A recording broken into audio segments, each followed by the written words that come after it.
something better has been devised. No one would deny that there should be full and free expression, and an opportunity for independence of action within the party.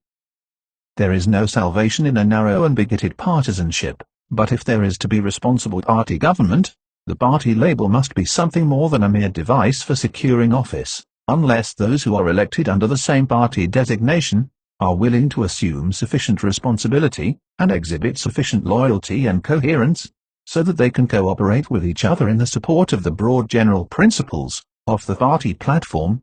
The election is merely a mockery, no decision is made at the polls, and there is no representation of the popular will. Common honesty and good faith with the people who support a party at the polls require that party, when it enters office, to assume the control of that portion of the government to which it has been elected. Any other course is bad faith and a violation of the party pledges. When the country has bestowed its confidence upon a party by making it a majority in the Congress, it has a right to expect such a unity of action as will make the party majority an effective instrument of government. This administration has come into power with a very clear and definite mandate from the people. The expression of the popular will in favor of maintaining our constitutional guarantees was overwhelming and decisive. There was a manifestation of such faith in the integrity of the courts, that we can consider that issue rejected for some time to come. Likewise, the policy of public ownership of railroads and certain electric utilities met with unmistakable defeat.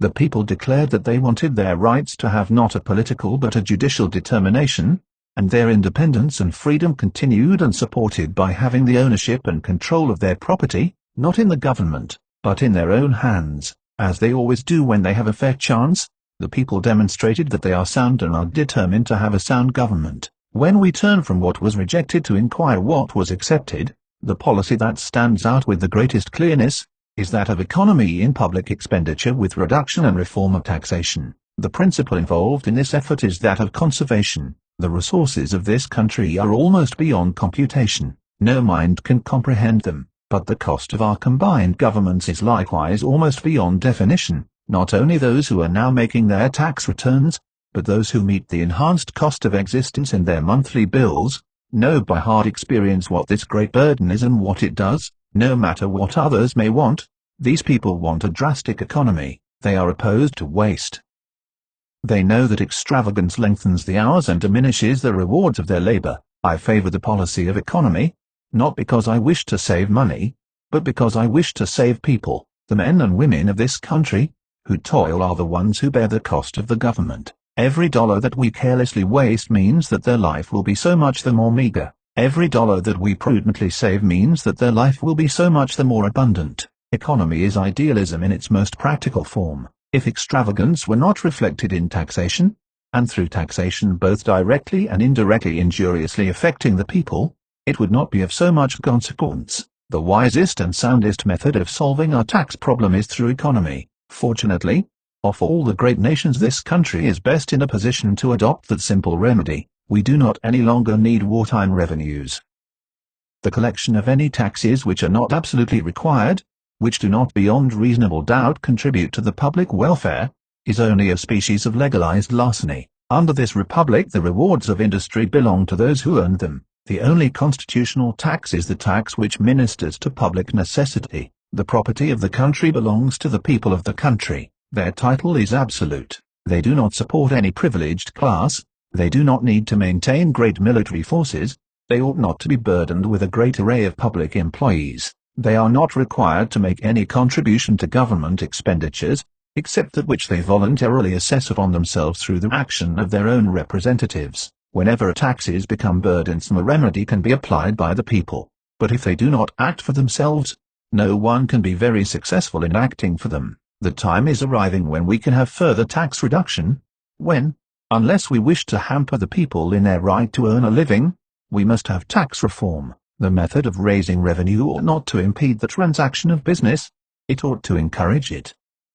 I am opposed to extremely high rates, because they produce little or no revenue, because they are bad for the country, and, finally, because they are wrong. We cannot finance the country, we cannot improve social conditions, through any system of injustice, even if we attempt to inflict it upon the rich. Those who suffer the most harm will be the poor. This country believes in prosperity. It is absurd to suppose that it is envious of those who are already prosperous. The wise and correct course to follow in taxation, and all other economic legislation, is not to destroy those who have already secured success, but to create conditions under which everyone will have a better chance to be successful. The verdict of the country has been given on this question. That verdict stands. We shall do well to heed it. These questions involve moral issues.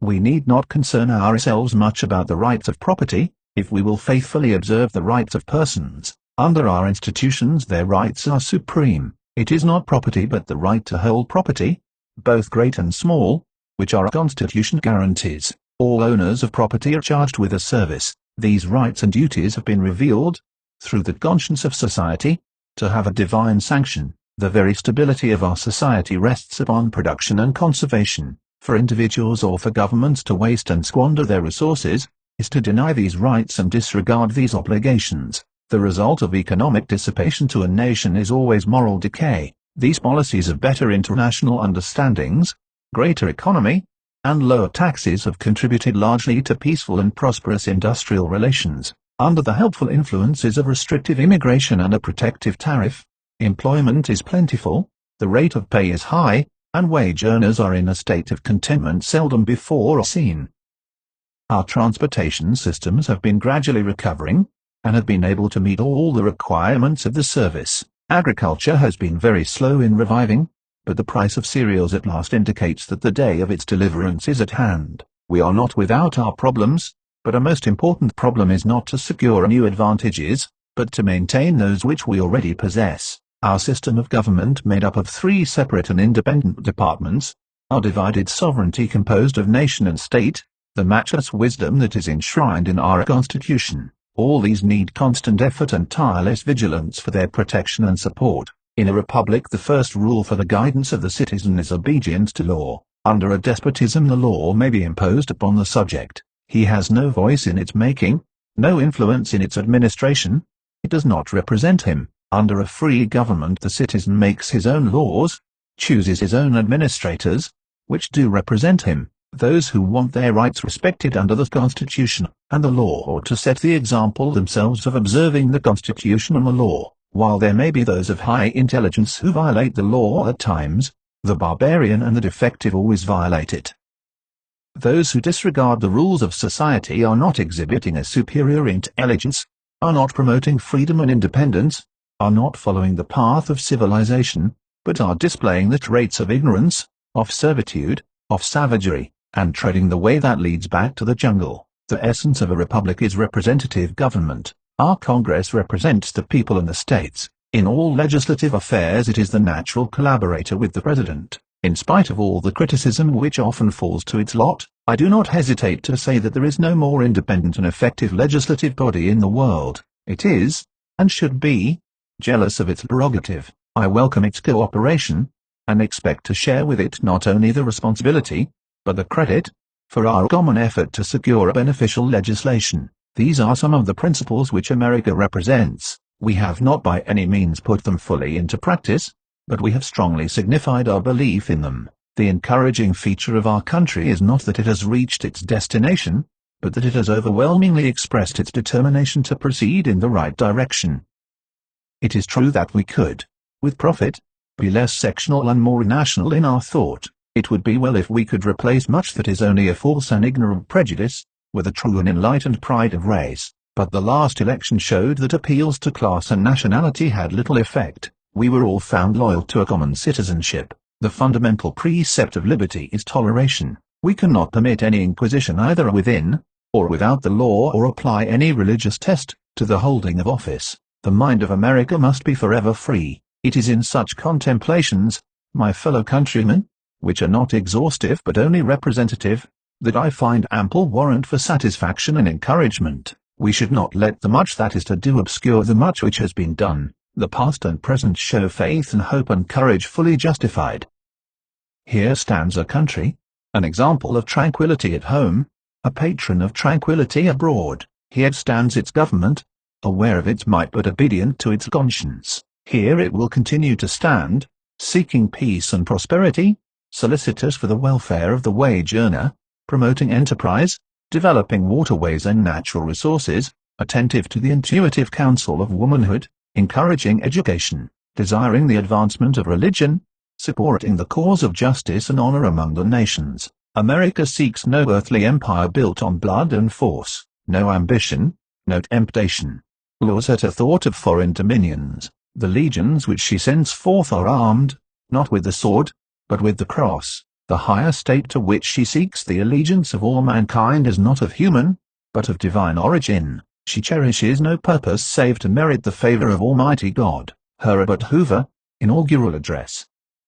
Monday, the 4th of March, 1929. My countrymen, this occasion is not alone the administration of the most sacred oath, which can be assumed by an American citizen. It is a dedication and consecration under God to the highest office in service of our people. I assume this trust in the humility of knowledge, that only through the guidance of Almighty Providence, can I hope to discharge its ever-increasing burdens. It is in keeping with tradition throughout our history, that I should express simply, and directly the opinions which I hold concerning some of the matters of present importance. Our progress, if we survey the situation of our nation both at home and abroad, we find many satisfactions, we find some causes for concern. We have emerged from the losses of the Great War, and the reconstruction following it with increased virility and strength. From this strength we have contributed to the recovery and progress of the world. What America has done has given renewed hope and courage to all who have faith in government by the people. In the large view, we have reached a high degree of comfort and security, than ever existed before in the history of the world. Through liberation from widespread poverty we have reached a higher degree of individual freedom than ever before. The devotion to and concern for our institutions are deep and sincere. We are steadily building a new race, a new civilization great in its own attainments. The influence and high purposes of our nation are respected among the peoples of the world. We aspire to distinction in the world, but to a distinction based upon confidence in our sense of justice, as well as our accomplishments within our own borders, and in our own lives. For wise guidance in this great period of recovery the nation is deeply indebted to Calvin Coolidge. But all this majestic advance should not obscure the constant dangers from which self-government must be safeguarded. The strong man must at all times be alert to the attack of insidious disease, the failure of our system, of criminal justice. The most malign of all these dangers today is disregard and disobedience of law. Crime is increasing. Confidence in rigid and speedy justice is decreasing. I am not prepared to believe that this indicates any decay in the moral fiber of the American people. I am not prepared to believe that it indicates an impotence of the federal government to enforce its laws. It is only in part due to the additional burdens imposed upon our judicial system by the 18th Amendment. The problem is much wider than that. Many influences had increasingly complicated and weakened the law enforcement organization long before the adoption of the 18th Amendment. To re-establish the vigor and effectiveness of law enforcement, we must critically consider the entire federal machinery of justice, the redistribution of its functions, the simplification of its procedure, the provision of additional special tribunals, the better selection of juries, and the more effective organization of our agencies of investigation and prosecution, that justice may be sure, and that it may be swift. While the authority of the federal government extends to but part of our vast system of national, state, and local justice, yet the standards which the federal government establishes have the most profound influence upon the whole structure. We are fortunate in the ability and integrity of our federal judges and attorneys.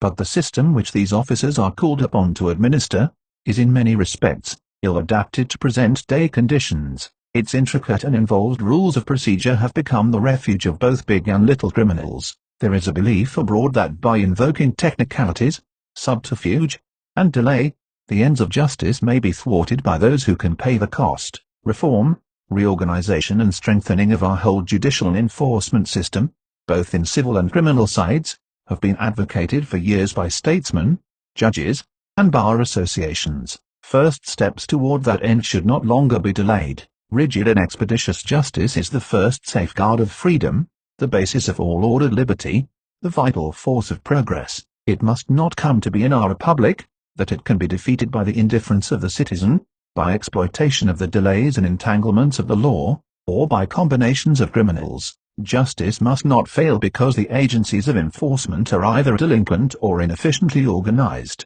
To consider these evils, to find their remedy, is the most sore necessity of our times. Enforcement of the 18th Amendment. Of the undoubted abuses which have grown up under the 18th Amendment, part are due to the causes I have just mentioned, but part are due to the failure of some states to accept their share of responsibility for concurrent enforcement, and to the failure of many state and local officials to accept the obligation under their oath of office zealously to enforce the laws. With the failures from these many causes has come a dangerous expansion in the criminal elements, who have found enlarged opportunities in dealing in illegal liquor, but a large responsibility rests directly upon our citizens. There would be little traffic in illegal liquor if only criminals patronized it. We must awake to the fact that this patronage from large numbers of law-abiding citizens is supplying the rewards and stimulating crime. I have been selected by you to execute and enforce the laws of the country. I propose to do so to the extent of my own abilities, but the measure of success that the government shall attain will depend upon the moral support which you, as citizens, extend. The duty of citizens to support the laws of the land is co-equal with the duty of their government to enforce the laws which exist. No greater national service can be given by men and women of good will, who, I know, are not unmindful of the responsibilities of citizenship than that they should, by their example, assist in stamping out crime and outlawry by refusing participation in and condemning all transactions with illegal liquor. Our whole system of self-government will crumble, either if officials elect what laws they will enforce or citizens elect what laws they will support. The worst evil of disregard for some law is that it destroys respect for all law. For our citizens to patronize the violation of a particular law on the ground that they are opposed to it is destructive of the very basis of all that protection of life, of homes and property which they rightly claim under other laws. If citizens do not like a law, their duty as honest men and women is to discourage its violation. Their right is openly to work for its repeal. To those of criminal mind there can be no appeal but vigorous enforcement of the law. Fortunately they are but a small percentage of our people. Their activities must be stopped. A national investigation. I propose to appoint a national commission for a searching investigation of the whole structure of our federal system of jurisprudence, to include the method of enforcement of the 18th Amendment and the causes of abuse under it. Its purpose will be to make such recommendations for reorganization of the administration of federal laws and court procedure as may be found desirable. In the meantime, it is essential that a large part of the enforcement activities be transferred from the Treasury Department to the Department of Justice as a beginning of more effective organization. The relation of government to business. The election has again confirmed the determination of the American people that regulation of private enterprise, and not government ownership or operation, is the course rightly to be pursued in our relation to business. In recent years, we have established a differentiation in the whole method of business regulation between the industries which produce and distribute commodities, on the one hand, and public utilities on the other. In the former, our laws insist upon effective competition. In the latter, because we substantially confer a monopoly by limiting competition, we must regulate their services and rates. The rigid enforcement of the laws applicable to both groups is the very base of equal opportunity and freedom from domination for all our people, and it is just as essential for the stability and prosperity of business itself as for the protection of the public at large. Such regulation should be extended by the federal government within the limitations of the Constitution, and only when the individual states are without power to protect their citizens through their own authority. On the other hand, we should be fearless when the authority rests only in the federal government. Cooperation by the government, the larger purpose of our economic thought, should be to establish more firmly stability and security of business and employment, and thereby remove poverty still further from our borders. Our people have in recent years developed a newfound capacity for cooperation among themselves to effect high purposes in public welfare. It is an advance toward the highest conception of self-government. Self-government does not and should not imply the use of political agencies alone. Progress is born of cooperation in the community, not from governmental restraints. The government should assist and encourage these movements of collective self-help by itself cooperating with them. Business has by cooperation made great progress in the advancement of service, in stability, in regularity of employment and in the correction of its own abuses. Such progress, however, can continue only so long as business manifests its respect for law. There is an equally important field of cooperation by the federal government with the multitude of agencies, state, municipal and private, in the systematic development of those processes which directly affect public health, recreation, education, and the home. We have need further to perfect the means by which government can be adapted to human service. Education. Although education is primarily a responsibility of the states and local communities, and rightly so, yet the nation as a whole is vitally concerned in its development everywhere to the highest standards and to complete universality. Self-government can succeed only through an instructed electorate. Our objective is not simply to overcome illiteracy. The nation has marched far beyond that. The more complex the problems of the nation become, the greater is the need for more and more advanced instruction. Moreover, as our numbers increase and as our life expands with science and invention, we must discover more and more leaders for every walk of life. We cannot hope to succeed in directing this increasingly complex civilization, unless we can draw all the talent of leadership from the whole people. One civilization after another has been wrecked upon the attempt to secure sufficient leadership from a single group or class. If we would prevent the growth of class distinctions, and would constantly refresh our leadership with the ideals of our people, we must draw constantly from the general mass the full opportunity for every boy and girl to rise through the selective processes of education, can alone secure to us this leadership. Public health. In public health, the discoveries of science have opened a new era. Many sections of our country and many groups of our citizens suffer from diseases, the eradication of which are mere matters of administration and moderate expenditure. Public health service should be as fully organized and as universally incorporated into our governmental system as is public education. The returns are 1,000-fold in economic benefits, and infinitely more in reduction of suffering and promotion of human happiness. World peace. The United States fully accepts the profound truth that our own progress, prosperity, and peace are interlocked with the progress, prosperity, and peace of all humanity. The whole world is at peace. The dangers to a continuation of this peace today are largely the fear and suspicion which still haunt the world. No suspicion or fear can be rightly directed toward our country. Those who have a true understanding of America know that we have no desire for territorial expansion, for economic or other domination of other peoples. Such purposes are repugnant to our ideals of human freedom. Our form of government is ill adapted to the responsibilities which inevitably follow permanent limitation of the independence of other peoples. Superficial observers seem to find no destiny for our abounding increase in population, in wealth and power except that of imperialism. They fail to see that the American people are engrossed in the building for themselves of a new economic system, a new social system, a new political system, all of which are characterized by aspirations of freedom of opportunity, and thereby are the negation of imperialism. They fail to realize that because of our abounding prosperity our youth are pressing more and more into our institutions of learning, that our people are seeking a larger vision through art, literature, science, and travel, that they are moving towards stronger moral and spiritual life, that from these things our sympathies are broadening beyond the bounds of our nation and race toward their true expression in a real brotherhood of man. They fail to see that the idealism of America will lead it to no narrow or selfish channel, but inspire it to do its full share as a nation toward the advancement of civilization. It will do that not by mere declaration, but by taking a practical part in supporting all useful international undertakings. We not only desire peace with the world, but to see peace maintained throughout the world. We wish to advance the reign of justice and reason toward the extinction of force. The recent treaty for the renunciation of war, as an instrument of national policy, sets an advanced standard in our conception of the relations of nations.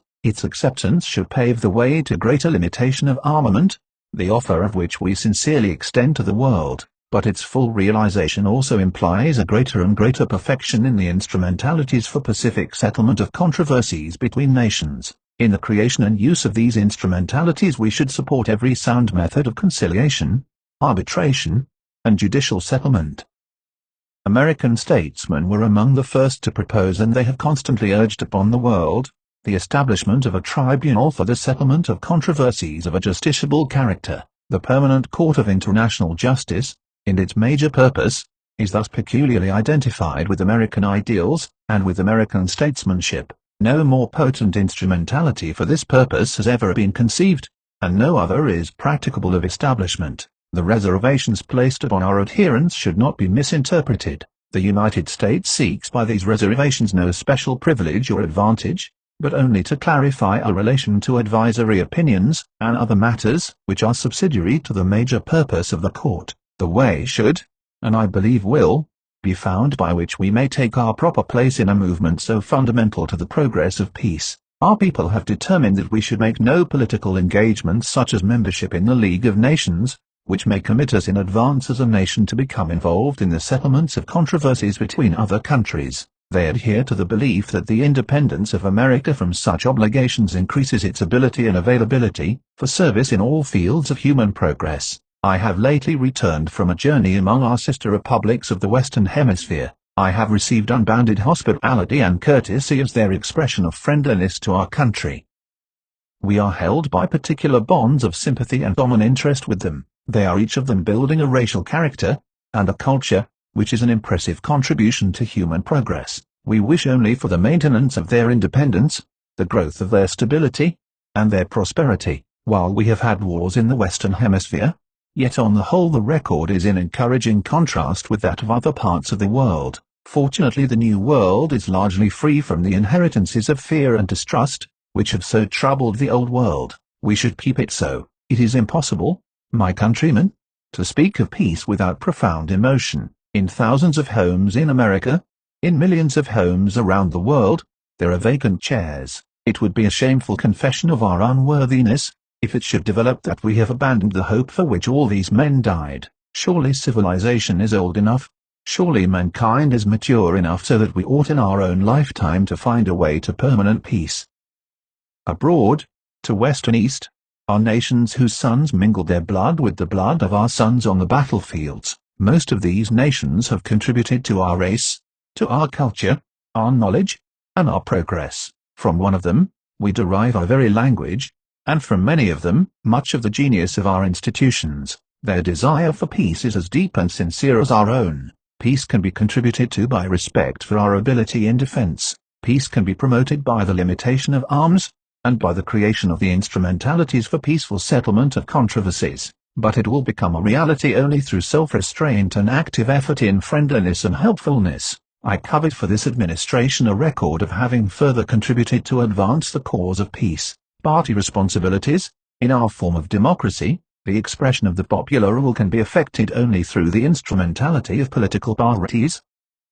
We maintain party government not to promote intolerant partisanship, but because opportunity must be given for expression of the popular will. An organization provided for the execution of its mandates and for accountability of government to the people. It follows that the government both in the executive and the legislative branches must carry out in good faith the platforms upon which the party was entrusted with power. But the government is that of the whole people. The party is the instrument through which policies are determined, and men chosen to bring them into being. The animosities of elections should have no place in our government, for government must concern itself alone with the common weal. Special session of the Congress action upon some of the proposals upon which the Republican Party was returned to power, particularly further agricultural relief and limited changes in the tariff, cannot in justice to our farmers, our labor, and our manufacturers be postponed. I shall therefore request a special session of Congress for the consideration of these two questions. I shall deal with each of them upon the Assembly of the Congress.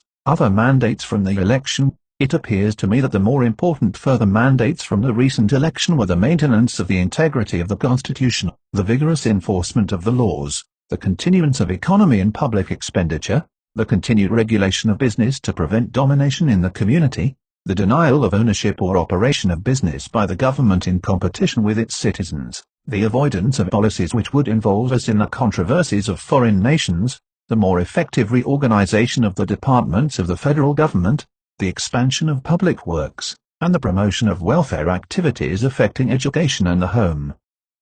These were the more tangible determinations of the election, but beyond them was the confidence and belief of the people that we would not neglect the support of the embedded ideals and aspirations of America. These ideals and aspirations are the touchstones upon which the day-to-day administration and legislative acts of government must be tested. More than this, the government must, so far as lies within its proper powers, give leadership to the realization of these ideals and to the fruition of these aspirations. No one can adequately reduce these things of the spirit to phrases, or to a catalogue of definitions. We do know what the attainments of these ideals should be: the preservation of self-government and its full foundations in local government, the perfection of justice whether in economic or in social fields, the maintenance of ordered liberty, the denial of domination by any group or class, the building up and preservation of equality of opportunity, the stimulation of initiative and individuality, absolute integrity in public affairs, the choice of officials for fitness to office,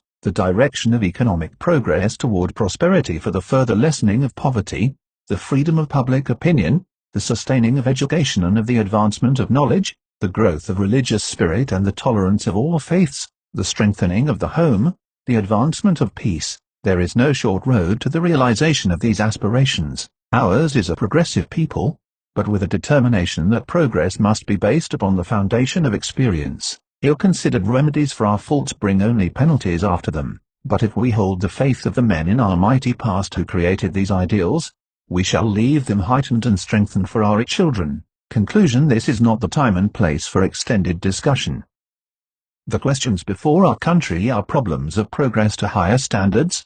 They are not the problems of degeneration. They demand thought, and they serve to quicken the conscience, and enlist our sense of responsibility for their settlement. And that responsibility rests upon you, my countrymen, as much as upon those of us who have been selected for office. Ours is a land rich in resources, stimulating in its glorious beauty, filled with millions of happy homes, blessed with comfort and opportunity. In no nation are the institutions of progress more advanced. In no nation are the fruits of accomplishment more secure. In no nation is the government more worthy of respect. No country is more loved by its people. I have an abiding faith in their capacity, integrity and high purpose. I have no fears for the future of our country.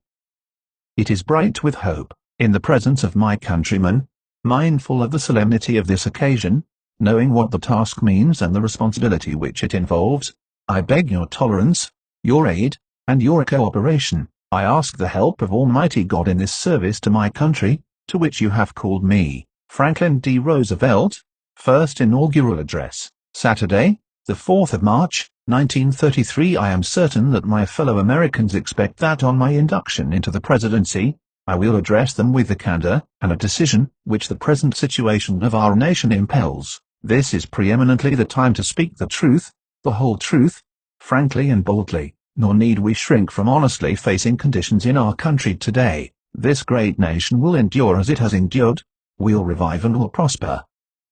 So, first of all, let me assert my firm belief that the only thing we have to fear is fear itself, nameless, unreasoning, and justified terror which paralyzes needed efforts to convert retreat into advance. In every dark hour of our national life, a leadership of frankness and vigor has met with that understanding and support of the people themselves which is essential to victory. I am convinced that you will again give that support to leadership in these critical days. In such a spirit on my part and on yours we face our common difficulties. They concern, thank God, only material things. Values have shrunken to fantastic levels, taxes have risen, our ability to pay has fallen, government of all kinds is faced by serious curtailment of income, the means of exchange are frozen in the currents of trade, the withered leaves of industrial enterprise lie on every side, farmers find no markets for their produce, the savings of many years in thousands of families are gone. More important, a host of unemployed citizens face the grim problem of existence, and an equally great number toil with little return. Only a foolish optimist can deny the dark realities of the moment, yet our distress comes from no failure of substance. We are stricken by no plague of locusts. Compared with the perils which our forefathers conquered because they believed and were not afraid, we have still much to be thankful for. Nature still offers her bounty and human efforts have multiplied it. Plenty is at our doorstep, but a generous use of it languishes in the very sight of the supply. Primarily this is because the rulers of the exchange of mankind's goods have failed, through their own stubbornness and their own incompetence, have admitted their failure, and abdicated. Practices of the unscrupulous money changers stand indicted in the court of public opinion, rejected by the hearts and minds of men. Through they have tried, but their efforts have been cast in the pattern of an outworn tradition. Faced by failure of credit they have proposed only the lending of more money. Stripped of the lure of profit by which to induce our people to follow their false leadership, they have resorted to exhortations, pleading tearfully for restored confidence. They know only the rules of a generation of self-seekers. They have no vision, and when there is no vision the people perish. The money changers have fled from their high seats in the temple of our civilization. We may now restore that temple to the ancient truths. The measure of the restoration lies in the extent to which we apply social values, more noble than mere monetary profit. Happiness lies not in the mere possession of money. It lies in the joy of achievement, in the thrill of creative effort. The joy and moral stimulation of work no longer must be forgotten in the mad chase of evanescent profits. These dark days will be worth all they cost us if they teach us that our true destiny is not to be ministered unto but to minister to ourselves and to our fellow men. Recognition of the falsity of material wealth as the standard of success goes hand in hand with the abandonment of the false belief that public office and high political position are to be valued only by the standards of pride of place and personal profit. And there must be an end to a conduct in banking and in business which too often has given to a sacred trust the likeness of callous and selfish wrongdoing. Small wonder that confidence languishes, for it thrives only on honesty, on honor, on the sacredness of obligations, on faithful protection, on unselfish performance. Without them it cannot live. Restoration calls, however, not for changes in ethics alone. This nation asks for action, and action now. Our greatest primary task is to put people to work. This is no unsolvable problem if we face it wisely and courageously. It can be accomplished in part by direct recruiting by the government itself, treating the task as we would treat the emergency of a war, but at the same time, through this employment, accomplishing greatly needed projects to stimulate and reorganize the use of our natural resources. Hand in hand with this we must frankly recognize the overbalance of population in our industrial centers, and, by engaging on a national scale in a redistribution, endeavor to provide a better use of the land for those best fitted for the land. The task can be helped by a definite effort to raise the values of agricultural products, and with this the power to purchase the output of our cities. It can be helped by preventing realistically the tragedy of the growing loss through foreclosure of our small homes and our farms. It can be helped by insistence that the federal, state, and local governments act forthwith on the demand that their costs be drastically reduced. It can be helped by the unifying of relief activities which today are often scattered, uneconomical, and unequal. It can be helped by national planning for and supervision of all forms of transportation, and of communications, and other utilities, which have a definitely public character. There are many ways in which it can be helped, but it can never be helped merely by talking about it. We must act and act quickly. Finally, in our progress toward a resumption of work, we require two safeguards against a return of the evils of the old order. There must be a strict supervision of all banking and credits and investments. There must be an end to speculation with other people's money, and there must be provision for an adequate but sound currency. There are the lines of attack. I shall presently urge upon a new Congress in special session detailed measures for their fulfillment, and I shall seek the immediate assistance of the several states. Through this program of action, we address ourselves to putting our own national house in order, and making income balance outgo. Our international trade relations, though vastly important, are in point of time and necessity secondary to the establishment of a sound national economy. I favor as a practical policy the putting of first things first. I shall spare no effort to restore world trade by international economic readjustment, but the emergency at home cannot wait on that accomplishment. The basic thought that guides these specific means of national recovery is not narrowly nationalistic. It is the insistence, as a first consideration, upon the interdependence of the various elements in all parts of the United States, a recognition of the old and permanently important manifestation of the American spirit of the pioneer. It is the way to recovery. It is the immediate way. It is the strongest assurance that the recovery will endure. In the field of world policy, I would dedicate this nation to the policy of the good neighbor, the neighbor who resolutely respects himself and, because he does so, respects the rights of others, the neighbor who respects his obligations and respects the sanctity of his agreements in and with the world of neighbors. If I read the temper of our people correctly, we now realize, as we have never realized before, our interdependence on each other, that we can not merely take but we must give as well, that if we are to go forward, we must move as a trained and loyal army willing to sacrifice for the good of a common discipline, because without such discipline no progress is made, no leadership becomes effective. We are, I know, ready and willing to submit our lives and property to such discipline, because it makes possible a leadership which aims at a larger good. This I propose to offer, pledging that the larger purposes will bind upon us all as a sacred obligation with a unity of duty hitherto evoked only in time of armed strife. With this pledge taken, I assume unhesitatingly the leadership of this great army of our people dedicated to a disciplined attack upon our common problems. Action in this image, and to this end is feasible under the form of government, which we have inherited from our ancestors. Our Constitution is so simple and practical, that it is possible always to meet extraordinary needs by changes in emphasis and arrangement, without loss of essential form.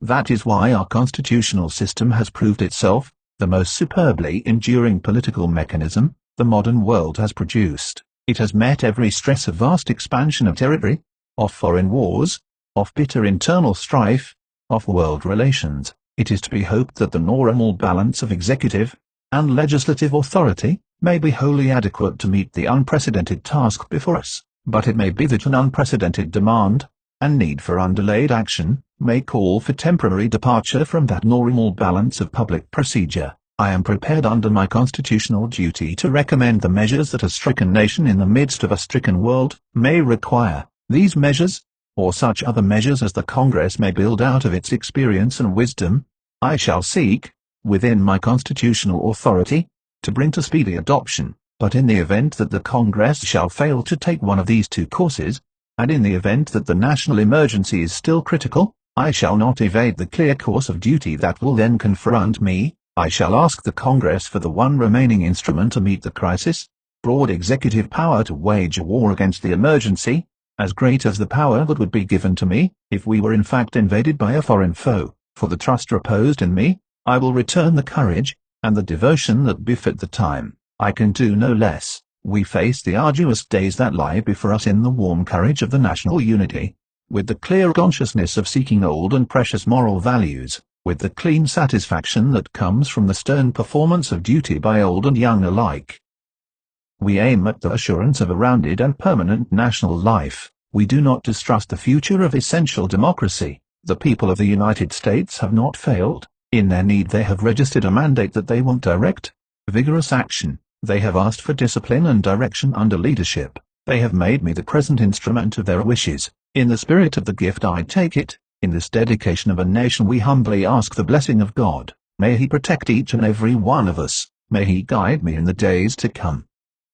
Franklin D. Roosevelt, Second Inaugural Address, Wednesday, the 20th of January, 1937. When 4 years ago we met to inaugurate a president, the Republic, single-minded in anxiety, stood in spirit here. We dedicated ourselves to the fulfillment of a vision, to speed the time when there would be for all the people that security and peace essential to the pursuit of happiness. We of the Republic pledged ourselves to drive from the temple of our ancient faith those who had profaned it, to end by action, tireless and unafraid, the stagnation and despair of that day. We did those first things first. Our covenant with ourselves did not stop there. Instinctively we recognized a deeper need, the need to find through government the instrument of our united purpose to solve for the individual the ever-rising problems of a complex civilization. Repeated attempts at their solution without the aid of government had left us baffled and bewildered. For, without that aid, we had been unable to create those moral controls over the services of science, which are necessary to make science a useful servant, instead of a ruthless master of mankind. To do this we knew that we must find practical controls over blind economic forces, and blindly selfish men. We of the Republic sensed the truth that democratic government has innate capacity to protect its people against disasters once considered inevitable, to solve problems once considered unsolvable. We would not admit that we could not find a way to master economic epidemics just as, after centuries of fatalistic suffering, we had found a way to master epidemics of disease. We refused to leave the problems of our common welfare, to be solved by the winds of chance, and the hurricanes of disaster. In this we Americans were discovering no wholly new truth. We were writing a new chapter in our book of self-government. This year marks the 150th anniversary of the Constitutional Convention, which made us a nation. At that convention our forefathers found the way out of the chaos which followed the Revolutionary War. They created a strong government with powers of united action sufficient then and now to solve problems utterly beyond individual or local solution. A century and a half ago they established the federal government, in order to promote the general welfare, and secure the blessings of liberty to the American people. Today we invoke those same powers of government to achieve the same objectives. 4 years of new experience have not belied our historic instinct. They hold out the clear hope that government within communities, government within the separate states, and government of the United States can do the things the times require, without yielding its democracy. Our tasks in the last 4 years did not force democracy to take a holiday. Nearly all of us recognize that as intricacies of human relationships increase, so power to govern them also must increase. Power to stop evil, power to do good, the essential democracy of our nation, and the safety of our people depend not upon the absence of power, but upon lodging it with those whom the people can change or continue at stated intervals, through an honest and free system of elections. The Constitution of 1787 did not make our democracy impotent. In fact, in these last 4 years, we have made the exercise of all power more democratic, for we have begun to bring private autocratic powers into their proper subordination to the public's government. The legend that they were invincible,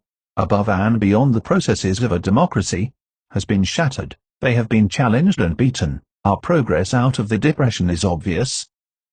But that is not all that you and I mean by the new order of things. Our pledge was not merely to do a patchwork job with second-hand materials. By using the new materials of social justice, we have undertaken to erect on the old foundations a more enduring structure, for the better use of future generations. In that purpose we have been helped by achievements of mind and spirit. Old truths have been relearned, untruths have been unlearned. We have always known that heedless self-interest was bad morals. We know now that it is bad economics. Out of the collapse of a prosperity whose builders boasted their practicality has come the conviction that in the long run economic morality pays. We are beginning to wipe out the line that divides the practical from the ideal, and in so doing we are fashioning an instrument of unimagined power, for the establishment of a morally better world. This new understanding undermines the old admiration of worldly success as such. We are beginning to abandon our tolerance of the abuse of power by those who betray for profit the elementary decencies of life. In this process evil things formerly accepted will not be so easily condoned. Hard-headedness will not so easily excuse hard-heartedness. We are moving toward an era of good feeling, but we realize that there can be no era of good feeling, save among men of good will. For these reasons I am justified in believing that the greatest change we have witnessed has been the change in the moral climate of America. Among men of good will, science and democracy together offer an ever richer life and ever larger satisfaction to the individual. With this change in our immoral climate and our rediscovered ability to improve our economic order, we have set our feet upon the road of enduring progress. Shall we pause now and turn our back upon the road that lies ahead? Shall we call this the promised land, or shall we continue on our way? For each age is a dream that is dying, or one that is coming to birth. Many voices are heard as we face a great decision. Comfort says, tarry a while. Opportunism says, this is a good spot.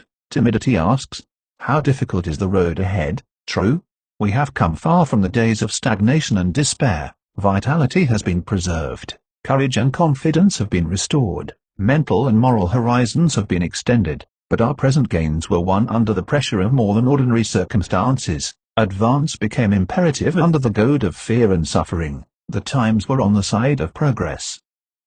To hold to progress today, however, is more difficult. Dulled conscience, irresponsibility, and ruthless self-interest already reappear. Such symptoms of prosperity may become portents of disaster. Prosperity already tests the persistence of our progressive purpose. Let us ask again, have we reached the goal of our vision of that 4th day of March, 1933? Have we found our happy valley? I see a great nation, upon a great continent, blessed with a great wealth of natural resources. Its 130 million people are at peace among themselves. They are making their country a good neighbor among the nations. I see a United States which can demonstrate that, under democratic methods of government, national wealth can be translated into a spreading volume of human comfort hitherto unknown, and the lowest standard of living can be raised far above the level of mere subsistence. But here is the challenge to our democracy. In this nation I see tens of millions of its citizens, a substantial part of its whole population, who at this very moment are denied the greater part of what the very lowest standards of today call the necessities of life. I see millions of families trying to live on incomes so meager that the pall of family disaster hangs over them day by day. I see millions whose daily lives in city and on farm continue under conditions labeled indecent by a so-called polite society half a century ago. I see millions denied education, recreation, and the opportunity to better their lot and the lot of their children. I see millions lacking the means to buy the products of farm and factory, and by their poverty denying work and productiveness to many other millions. I see 1/3 of a nation ill-housed, ill-clad, ill-nourished. It is not in despair that I paint you that picture. I paint it for you in hope, because the nation, seeing and understanding the injustice in it, proposes to paint it out. We are determined to make every American citizen the subject of his country's interest and concern, and we will never regard any faithful law-abiding group within our borders as superfluous. The test of our progress is not whether we add more to the abundance of those who have much, it is whether we provide enough for those who have too little. If I know aught of the spirit and purpose of our nation, we will not listen to comfort, opportunism, and timidity.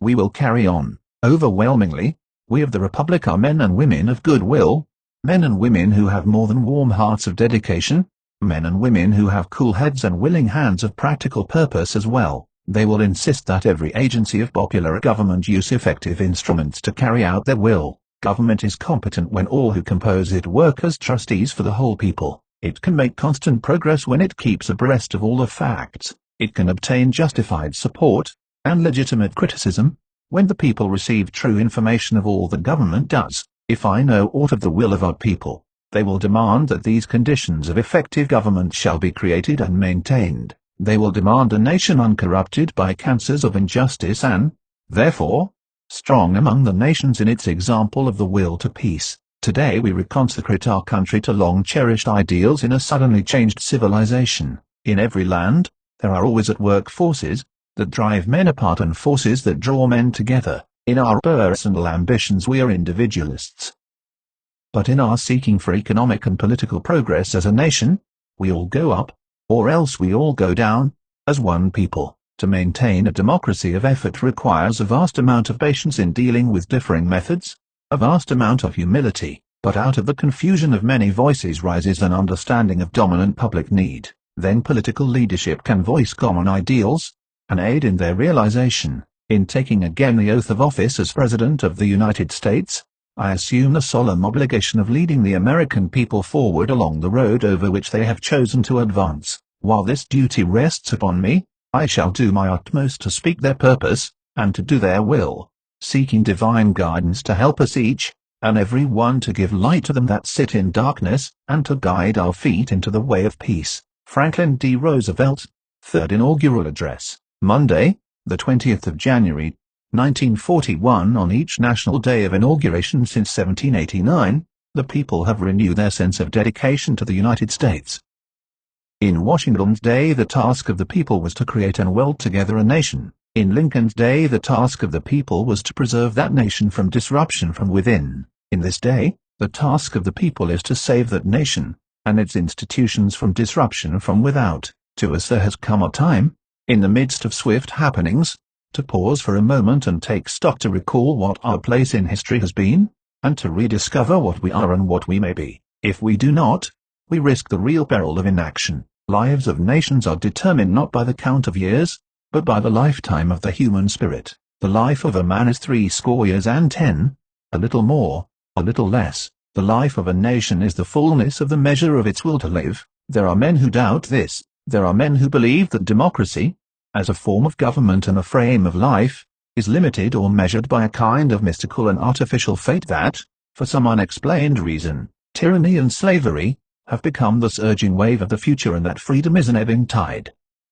But we Americans know that this is not true. 8 years ago, when the life of this republic seemed frozen by a fatalistic terror, we proved that this is not true. We were in the midst of shock, but we acted. We acted quickly, boldly, decisively. These later years have been living years, fruitful years for the people of this democracy, for they have brought to us greater security and, I hope, a better understanding that life's ideals are to be measured in other than material things. Most vital to our present and our future is this experience of a democracy which successfully survived crisis at home, put away many evil things, built new structures on enduring lines, and, through it all, maintained the fact of its democracy, for action has been taken within the three-way framework of the Constitution of the United States. The coordinate branches of the government continue freely to function. The Bill of Rights remains inviolate. The freedom of elections is wholly maintained. Prophets of the downfall of American democracy have seen their dire predictions come to naught. Democracy is not dying. We know it because we have seen it revive and grow. We know it cannot die, because it is built on the unhampered initiative of individual men and women joined together in a common enterprise, an enterprise undertaken and carried through by the free expression of a free majority. We know it because democracy alone, of all forms of government, enlists the full force of men's enlightened will. We know it because democracy alone has constructed an unlimited civilization capable of infinite progress in the improvement of human life. We know it because, if we look below the surface, we sense it still spreading on every continent, for it is the most humane, the most advanced, and in the end the most unconquerable of all forms of human society. A nation, like a person, has a body that must be fed and clothed and housed, invigorated and rested, in a manner that measures up to the objectives of our time. A nation, like a person, has a mind that must be kept informed and alert, that must know itself, that understands the hopes and the needs of its neighbors, all the other nations that live within the narrowing circle of the world. And a nation, like a person, has something deeper, something more permanent, something larger than the sum of all its parts. It is that something which matters most to its future, which calls forth the most sacred guarding of its present. It is a thing for which we find it difficult, even impossible, to hit upon a single, simple word, and yet we all understand what it is: the spirit, the faith of America. It is the product of centuries. It was born in the multitudes of those who came from many lands, some of high degree, but mostly plain people, who sought here, early and late, to find freedom more freely. The democratic aspiration is no mere recent phase in human history. It is human history. It permeated the ancient life of early peoples. It blazed anew in the Middle Ages. It was written in Magna Charta. In the Americas its impact has been irresistible. America has been the new world in all tongues, to all peoples, not because this continent was a newfound land, but because all those who came here believed they could create upon this continent a new life, a life that should be new in freedom. Its vitality was written into our own Mayflower Compact, into the Declaration of Independence, into the Constitution of the United States, into the Gettysburg Address. Those who first came here to carry out the longings of their spirit, and the millions who followed, and the stock that sprang from them all have moved forward constantly and consistently toward an ideal which in itself has gained stature and clarity with each generation. The hopes of the Republic cannot forever tolerate either undeserved poverty or self-serving wealth. We know that we still have far to go, that we must more greatly build the security and the opportunity and the knowledge of every citizen, in the measure justified by the resources and the capacity of the land. But it is not enough to achieve these purposes alone. It is not enough to clothe and feed the body of this nation, and instruct and inform its mind, for there is also the spirit. And of the three, the greatest is the spirit. Without the body and the mind, as all men know, the nation could not live. But if the spirit of America were killed, even though the nation's body and mind, constricted in an alien world, lived on, the America we know would have perished. That spirit, that faith, speaks to us in our daily lives in ways often unnoticed, because they seem so obvious. It speaks to us here in the capital of the nation. It speaks to us through the processes of governing in the sovereignties of 48 states. It speaks to us in our counties, in our cities, in our towns, and in our villages. It speaks to us from the other nations of the hemisphere, and from those across the seas, the enslaved, as well as the free. Sometimes we fail to hear or heed these voices of freedom, because to us the privilege of our freedom is such an old story. The destiny of America was proclaimed in words of prophecy spoken by our first president in his first inaugural in 1789, words almost directed, it would seem, to this year of 1941. The preservation of the sacred fire of liberty, and the destiny of the Republican model of government, are justly considered. Deeply, finally, staked on the experiment entrusted to the hands of the American people. If we lose that sacred fire, if we let it be smothered with doubt and fear, then we shall reject the destiny which Washington strove so valiantly and so triumphantly to establish. The preservation of the spirit and faith of the nation does, and will, furnish the highest justification for every sacrifice that we may make in the cause of national defense. In the face of great perils never before encountered, our strong purpose is to protect and to perpetuate the integrity of democracy. For this we muster the spirit of America, and the faith of America. We do not retreat. We are not content to stand still. As Americans, we go forward, in the service of our country, by the will of God. Franklin D. Roosevelt, 4th Inaugural Address. Saturday, the 20th of January, 1945. Mr. Chief Justice, Mr. Vice President, my friends, you will understand and, I believe, agree with my wish that the form of this inauguration be simple and its words brief. We Americans of today, together with our allies, are passing through a period of supreme test. It is a test of our courage, of our resolve, of our wisdom, our essential democracy. If we meet that test, successfully and honorably, we shall perform a service of historic importance, which men and women and children will honor throughout all time. As I stand here today, having taken the solemn oath of office in the presence of my fellow countrymen, in the presence of our God, I know that it is America's purpose that we shall not fail. In the days, and in the years that are to come, we shall work for a just and honorable peace, a durable peace, as today we work and fight for total victory in war. We can and we will achieve such a peace. We shall strive for perfection. We shall not achieve it immediately, but we still shall strive. We may make mistakes, but they must never be mistakes which result from faintness of heart or abandonment of moral principle. I remember that my old schoolmaster, Dr. Peabody, said, in days that seemed to us then to be secure and untroubled, things in life will not always run smoothly. Sometimes we will be rising toward the heights, then all will seem to reverse itself and start downward. The great fact to remember is that the trend of civilization itself is forever upward, that a line drawn through the middle of the peaks and the valleys of the centuries always has an upward trend. Our Constitution of 1787 was not a perfect instrument.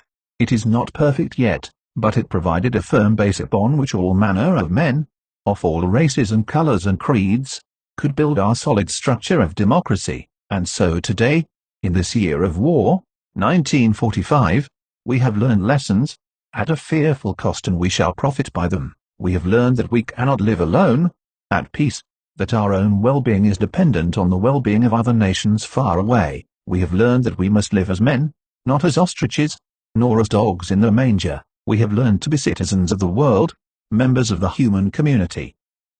We have learned the simple truth, as Emerson said, that the only way to have a friend is to be one. We can gain no lasting peace if we approach it with suspicion and mistrust or with fear. We can gain it only if we proceed with the understanding, the confidence, and the courage which flow from conviction. The Almighty God has blessed our land in many ways. He has given our people stout hearts and strong arms, with which to strike mighty blows for freedom and truth. He has given to our country a faith which has become the hope of all peoples in an anguished world. So we pray to Him now for the vision to see our way clearly, to see the way that leads to a better life for ourselves, and for all our fellow men, to the achievement of His will to peace on earth. Harry S. Truman, Inaugural Address, Thursday, the 20th of January, 1949. Mr. Vice President, Mr.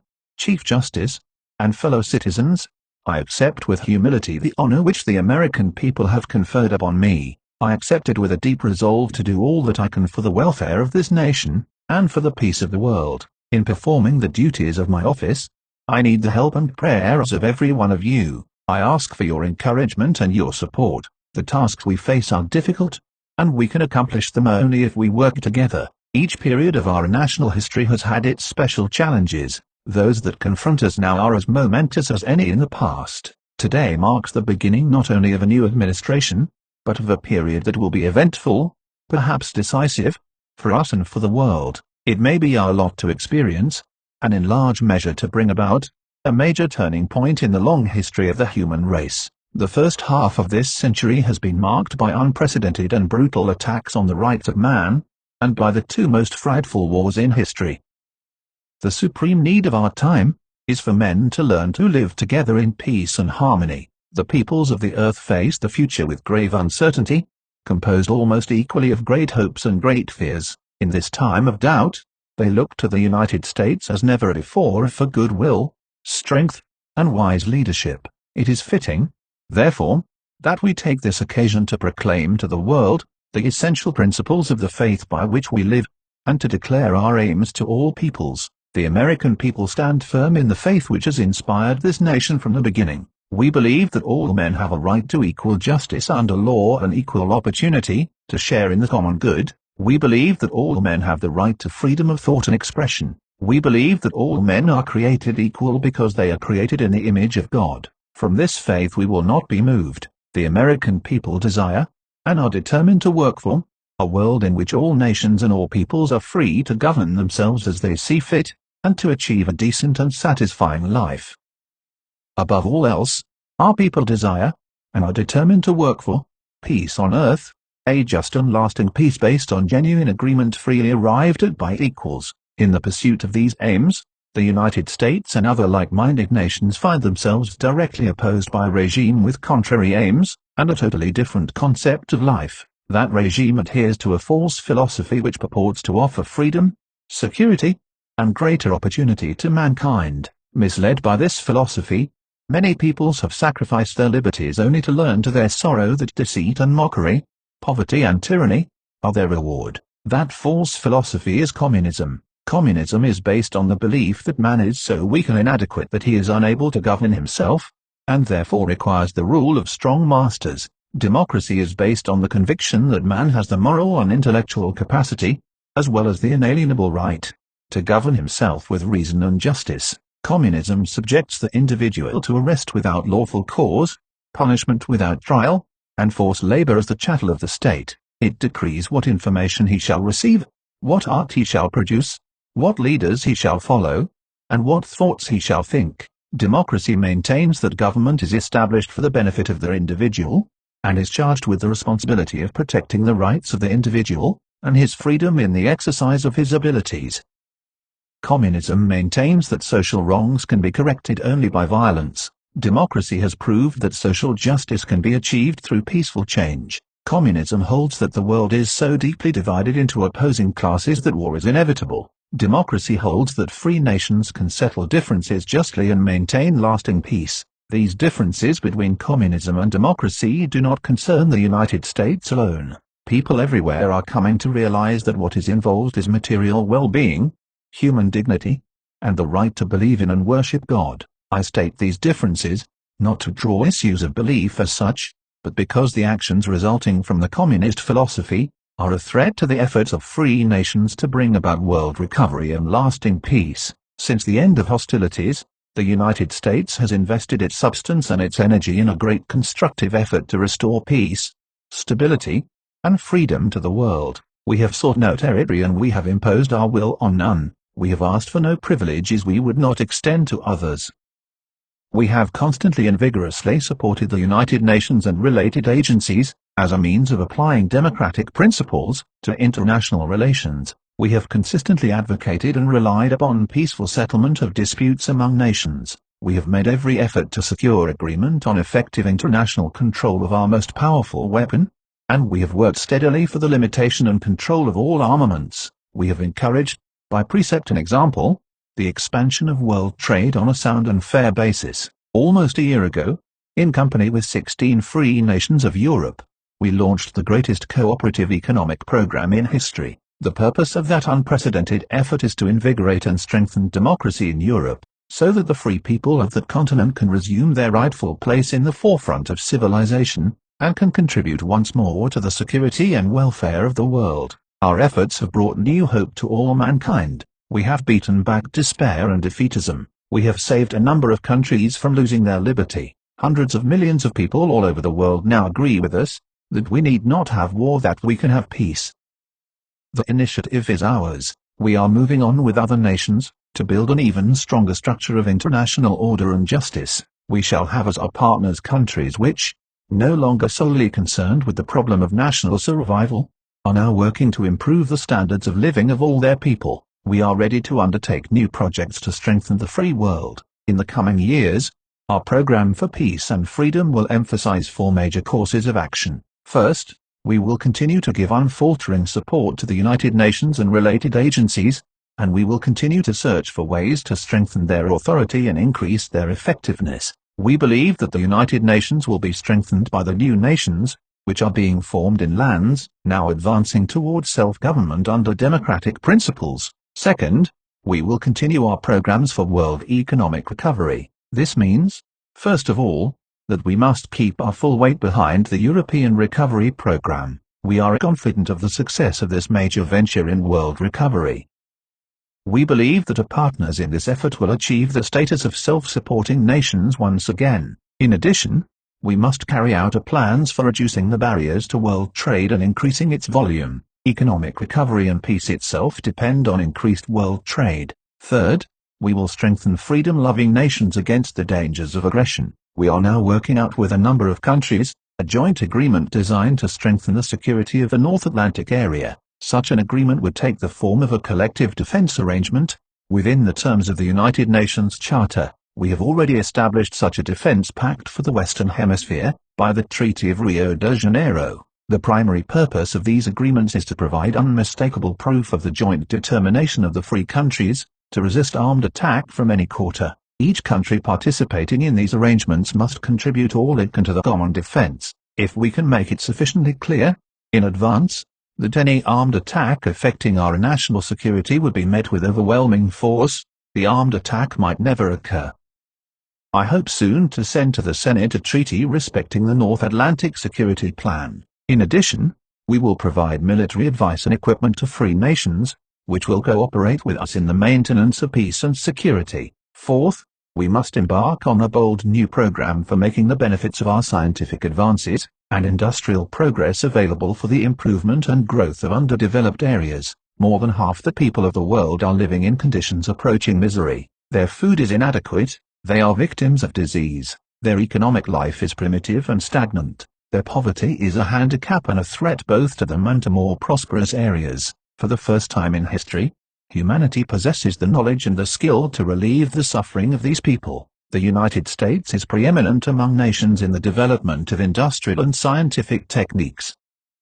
The material resources which we can afford to use for the assistance of other peoples are limited, but our imponderable resources in technical knowledge are constantly growing and are inexhaustible. I believe that we should make available to peace-loving peoples the benefits of our store of technical knowledge, in order to help them realize their aspirations for a better life, and, in cooperation with other nations, we should foster capital investment in areas needing development. Our aim should be to help the free peoples of the world, through their own effort, to produce more food, more clothing, more materials for housing, and more mechanical power to lighten their burdens. We invite other countries to pool their technological resources in this undertaking. Their contributions will be warmly welcomed. This should be a cooperative enterprise in which all nations work together through the United Nations and its specialized agencies, wherever practicable. It must be a worldwide effort for the achievement of peace, plenty, and freedom, with the cooperation of business, private capital, agriculture, and labor in this country. This program can greatly increase the industrial activity in other nations, and can raise substantially their standards of living. Such new economic developments must be devised and controlled to benefit the peoples of the areas in which they are established. Guarantees to the investor must be balanced by guarantees in the interest of the people whose resources and whose labor go into these developments. The old imperialism, exploitation for foreign profit, has no place in our plans. What we envisage is a program of development based on the concepts of democratic fair dealing. All countries, including our own, will greatly benefit from a constructive program for the better use of the world's human and natural resources. Experience shows that our commerce with other countries expands as they progress industrially and economically. Greater production is the key to prosperity and peace, and the key to greater production is a wider and more vigorous application of modern scientific and technical knowledge. Only by helping the least fortunate of its members to help themselves, can the human family achieve the decent, satisfying life that is the right of all people. Democracy alone can supply the vitalizing force to stir the peoples of the world into triumphant action, not only against their human oppressors, but also against their ancient enemies hunger, misery, and despair. On the basis of these four major courses of action, We hope to help create the conditions that will lead eventually to personal freedom and happiness for all mankind. If we are to be successful in carrying out these policies, it is clear that we must have continued prosperity in this country, and we must keep ourselves strong. Slowly but surely we are weaving a world fabric of international security and growing prosperity. We are aided by all who wish to live in freedom from fear, even by those who live today in fear under their own governments. We are aided by all who want relief from the lies of propaganda, who desire truth and sincerity. We are aided by all who desire self-government and a voice in deciding their own affairs. We are aided by all who long for economic security, for the security and abundance that men in free societies can enjoy. We are aided by all who desire freedom of speech, freedom of religion, and freedom to live their own lives for useful ends. Our allies are the millions who hunger and thirst after righteousness. In due time, as our stability becomes manifest, as more and more nations come to know the benefits of democracy, and to participate in growing abundance, I believe that those countries which now oppose us will abandon their delusions, and join with the free nations of the world in a just settlement of international differences. Events have brought our American democracy to new influence and new responsibilities. They will test our courage, our devotion to duty, and our concept of liberty. But I say to all men, what we have achieved in liberty, we will surpass in greater liberty. Steadfast in our faith in the Almighty, we will advance toward a world where man's freedom is secure. To that end we will devote our strength, our resources, and our firmness of resolve. With God's help, the future of mankind will be assured in a world of justice, harmony, and peace. Dwight D. Eisenhower, First Inaugural Address, Tuesday, the 20th of January, 1953. My friends, before I begin the expression of those thoughts that I deem appropriate to this moment, would you permit me the privilege of uttering a little private prayer of my own?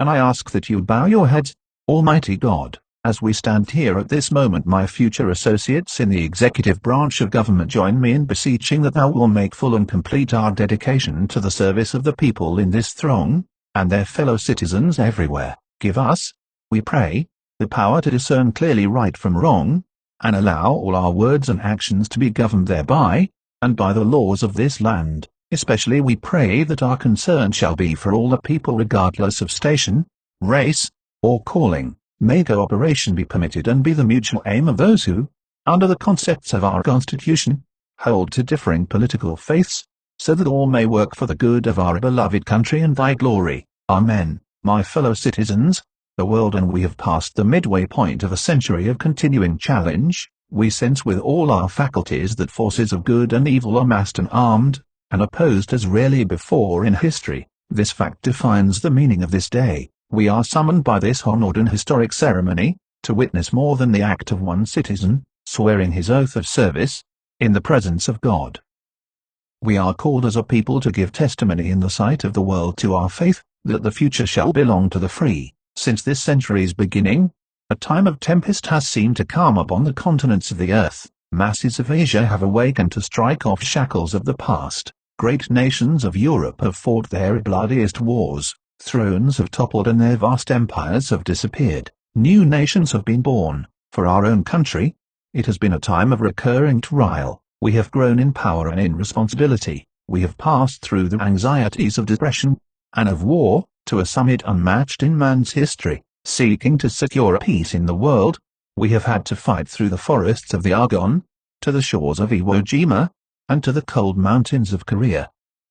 In the swift rush of great events, we find ourselves groping to know the full sense and meaning of these times in which we live. In our quest of understanding, we beseech God's guidance. We summon all our knowledge of the past and we scan all signs of the future. We bring all our weight and all our will to meet the question, how far have we come in man's long pilgrimage from darkness toward light? Are we nearing the light, a day of freedom and of peace for all mankind, or are the shadows of another night closing in upon us? Great as are the preoccupations absorbing us at home, concerned as we are with matters that deeply affect our livelihood today and our vision of the future, each of these domestic problems is dwarfed by, and often even created by, this question that involves all humankind. This trial comes at a moment when man's power to achieve good or to inflict evil surpasses the brightest hopes and the sharpest fears of all ages. We can turn rivers in their courses, level mountains to the plains, Oceans and land and sky are avenues for our colossal commerce. Disease diminishes and life lengthens, yet the promise of this life is imperiled by the very genius that has made it possible. Nations amass wealth, labor sweats to create, and turns out devices to level not only mountains but also cities. Science seems ready to confer upon us, as its final gift, the power to erase human life from this planet. At such a time in history, we who are free must proclaim anew our faith. This faith is the abiding creed of our fathers. It is our faith in the deathless dignity of man, governed by eternal moral and natural laws. This faith defines our full view of life. It establishes, beyond debate, those gifts of the Creator that are man's inalienable rights, and that make all men equal in his sight. In the light of this equality, we know that the virtues most cherished by free people, love of truth, pride of work, devotion to country, all are treasures equally precious in the lives of the most humble and of the most exalted. The men who mine coal and fire furnaces and balance ledgers and turn lathes and pick cotton and heal the sick and plant corn, all serve as proudly and as profitably, for America was the statesmen who draft treaties and the legislators who enact laws. This faith rules our whole way of life. It decrees that we, the people, elect leaders not to rule but to serve. It asserts that we have the right to choice of our own work, and to the reward of our own toil. It inspires the initiative that makes our productivity the wonder of the world, and it warns that any man who seeks to deny equality among all his brothers betrays the spirit of the free, and invites the mockery of the tyrant. It is because we, all of us, hold to these principles that the political changes accomplished this day do not imply turbulence, upheaval or disorder. Rather, this change expresses a purpose of strengthening our dedication and devotion to the precepts of our founding documents, a conscious renewal of faith in our country and in the watchfulness of a divine providence. The enemies of this faith know no God but force, no devotion but its use. They tutor men in treason, they feed upon the hunger of others. Whatever defies them, they torture, especially the truth. Here, then, is joined no argument between slightly differing philosophies. This conflict strikes directly at the faith of our fathers and the lives of our sons. No principle or treasure that we hold, from the spiritual knowledge of our free schools and churches to the creative magic of free labor and capital, nothing lies safely beyond the reach of this struggle. Freedom is pitted against slavery, lightness against the dark. The faith we hold belongs not to us alone but to the free of all the world. This common bond binds the grower of rice in Burma and the planter of wheat in Iowa, the shepherd in southern Italy and the mountaineer in the Andes. It confers a common dignity upon the French soldier who dies in Indochina, the British soldier killed in Malaya, the American life given in Korea. We know, beyond this, that we are linked to all free peoples, not merely by a noble idea, but by a simple need. No free people can for long cling to any privilege or enjoy any safety in economic solitude. For all our own material might, even we need markets in the world for the surpluses of our farms and our factories. Equally, we need for these same farms and factories vital materials and products of distant lands. This basic law of interdependence, so manifest in the commerce of peace, applies with thousandfold intensity in the event of war. So we are persuaded by necessity, and by belief that the strength of all free peoples lies in unity, their danger, in discord. To produce this unity, to meet the challenge of our time, destiny has laid upon our country the responsibility of the free world's leadership. So it is proper that we assure friends once again that, in the discharge of this responsibility, we Americans know and we observe the difference between world leadership and imperialism, between firmness and truculence, between a thoughtfully calculated goal and spasmodic reaction to the stimulus of emergencies. We wish our friends the world over to know this above all. We face the threat, not with dread and confusion, but with confidence and conviction. We feel this moral strength because we know that we are not helpless prisoners of history. We are free men. We shall remain free, never to be proven guilty of the one capital offense against freedom, a lack of staunch faith, in pleading our just cause before the bar of history, and in pressing our labor for world peace. We shall be guided by certain fixed principles. These principles are: 1. Abhorring war as a chosen way to balk the purposes of those who threaten us. We hold it to be the first task of statesmanship to develop the strength that will deter the forces of aggression, and promote the conditions of peace. 4. As it must be the supreme purpose of all free men, so it must be the dedication of their leaders to save humanity from preying upon itself. In the light of this principle, we stand ready to engage with any and all others in joint effort to remove the causes of mutual fear and distrust among nations, so as to make possible drastic reduction of armaments. The sole requisites for undertaking such effort are that, in their purpose, they be aimed logically and honestly towards secure peace for all, and that, in their result, they provide methods by which every participating nation will prove good faith in carrying out its pledge. 2. Realizing that common sense and common decency alike dictate the futility of appeasement, we shall never try to placate an aggressor by the false and wicked bargain of trading honor for security. Americans, indeed all free men, remember that in the final choice a soldier's pack is not so heavy a burden as a prisoner's chains. 3. Knowing that only a United States that is strong and immensely productive can help defend freedom in our world, we view our nation's strength and security as a trust upon which rests the hope of free men everywhere. It is the firm duty of each of our free citizens, and of every free citizen everywhere, to place the cause of his country before the comfort, the convenience of himself. 4. Honoring the identity and the special heritage of each nation in the world, we shall never use our strength to try to impress upon another people our own cherished political and economic institutions. 5. Assessing realistically the needs and capacities of proven friends of freedom, we shall strive to help them to achieve their own security and well-being. Likewise, we shall count upon them to assume, within the limits of their resources, their full and just burdens in the common defense of freedom. 6. Recognizing economic health as an indispensable basis of military strength and the free world's peace, we shall strive to foster everywhere, and to practice ourselves, policies that encourage productivity and profitable trade, for the impoverishment of any single people in the world means danger to the well-being of all other peoples. 7. Appreciating that economic need, military security and political wisdom combine to suggest regional groupings of free peoples, we hope, within the framework of the United Nations, to help strengthen such special bonds the world over. The nature of these ties must vary with the different problems of different areas. In the Western Hemisphere, we enthusiastically join with all our neighbors in the work of perfecting a community of fraternal trust and common purpose. In Europe, we ask that enlightened and inspired leaders of the Western nations strive with renewed vigor to make the unity of their peoples a reality. Only as free Europe unitedly marshals its strength can it effectively safeguard, even with our help, its spiritual and cultural heritage. 8. Conceiving the defense of freedom, like freedom itself, to be one and indivisible, we hold all continents and peoples in equal regard and honor. We reject any insinuation that one race or another, one people or another, is in any sense inferior or expendable. 9. Respecting the United Nations as the living sign of all peoples' hope for peace, we shall strive to make it not merely an eloquent symbol but an effective force, and in our quest for an honorable peace, we shall neither compromise, nor tire, nor ever cease. By these rules of conduct, we hope to be known to all peoples. By their observance, an earth of peace may become not a vision but a fact. This hope, this supreme aspiration, must rule the way we live. We must be ready to dare all for our country.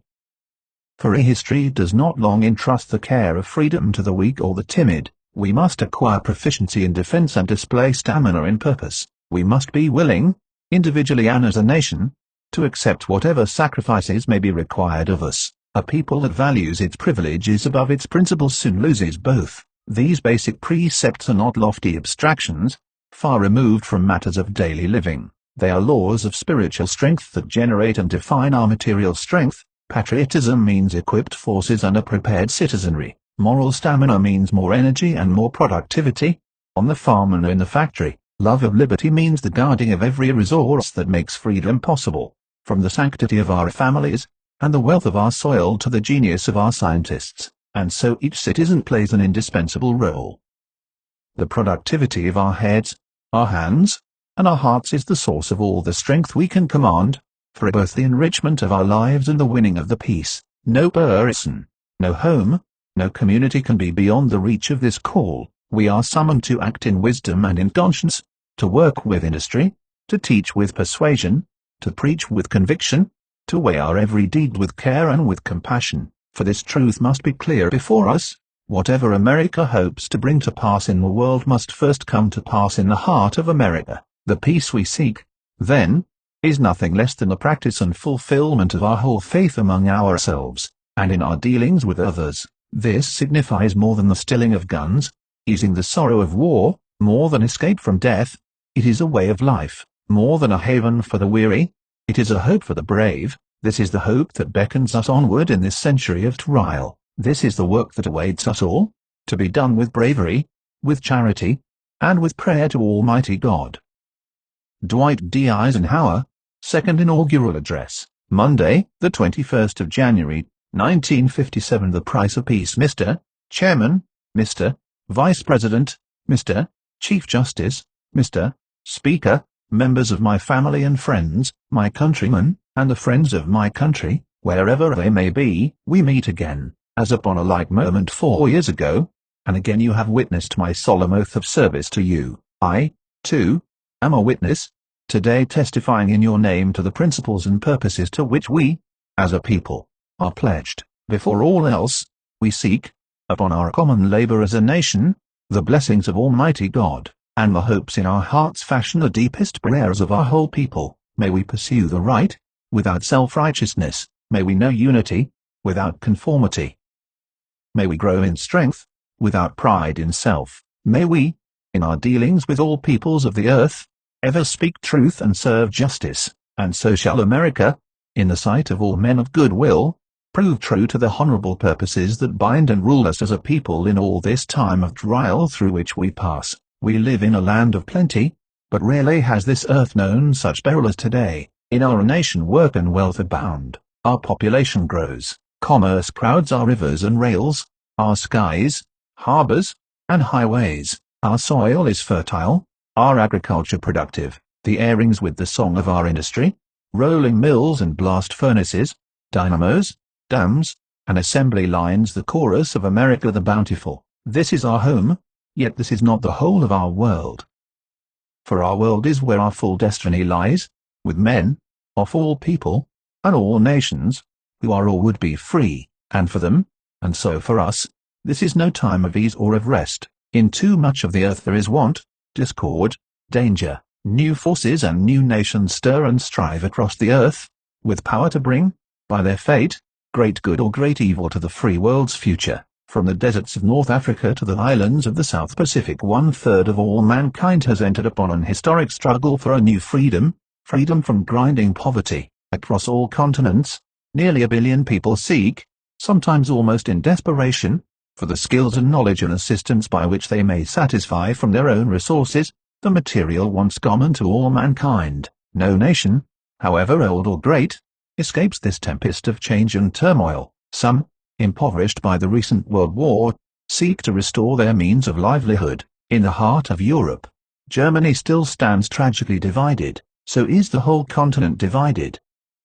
And so, too, is all the world. The divisive force is international communism and the power that it controls. The designs of that power, dark in purpose, are clear in practice. It strives to seal forever the fate of those it has enslaved. It strives to break the ties that unite the free, and it strives to capture, to exploit for its own greater power, all forces of change in the world, especially the needs of the hungry and the hopes of the oppressed. Yet the world of international communism has itself been shaken by a fierce and mighty force, the readiness of men who love freedom to pledge their lives to that love. Through the night of their bondage, the unconquerable will of heroes has struck with the swift, sharp thrust of lightning. Budapest is no longer merely the name of a city, henceforth it is a new and shining symbol of man's yearning to be free. Thus across all the globe they harshly blow the winds of change. And we, though fortunate be our lot, know that we can never turn our backs to them. We look upon this shaken earth, and we declare our firm and fixed purpose, the building of a peace with justice in a world where a moral law prevails. The building of such a peace is a bold and solemn purpose. To proclaim it is easy, to serve it will be hard, and to attain it, we must be aware of its full meaning and ready to pay its full price. We know clearly what we seek, and why. We seek peace, knowing that peace is the climate of freedom, and now, as in no other age, we seek it because we have been warned, by the power of modern weapons, that peace may be the only climate possible for human life itself. Yet this peace we seek cannot be born of fear alone, It must be rooted in the lives of nations.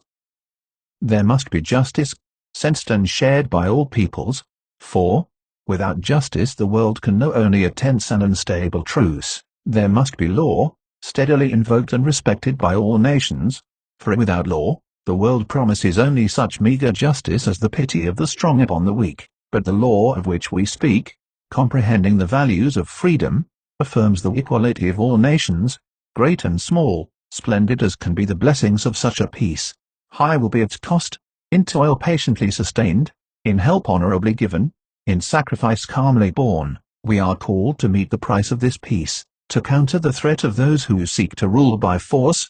We must pay the costs of our own needed military strength, and help to build the security of others. We must use our skills and knowledge and, at times, our substance, to help others rise from misery, however far the scene of suffering may be from our shores. For wherever in the world a people knows desperate want, there must appear at least the spark of hope, the hope of progress, or there will surely rise at last the flames of conflict. We recognize and accept our own deep involvement in the destiny of men everywhere. We are accordingly pledged to honor, and to strive to fortify, the authority of the United Nations.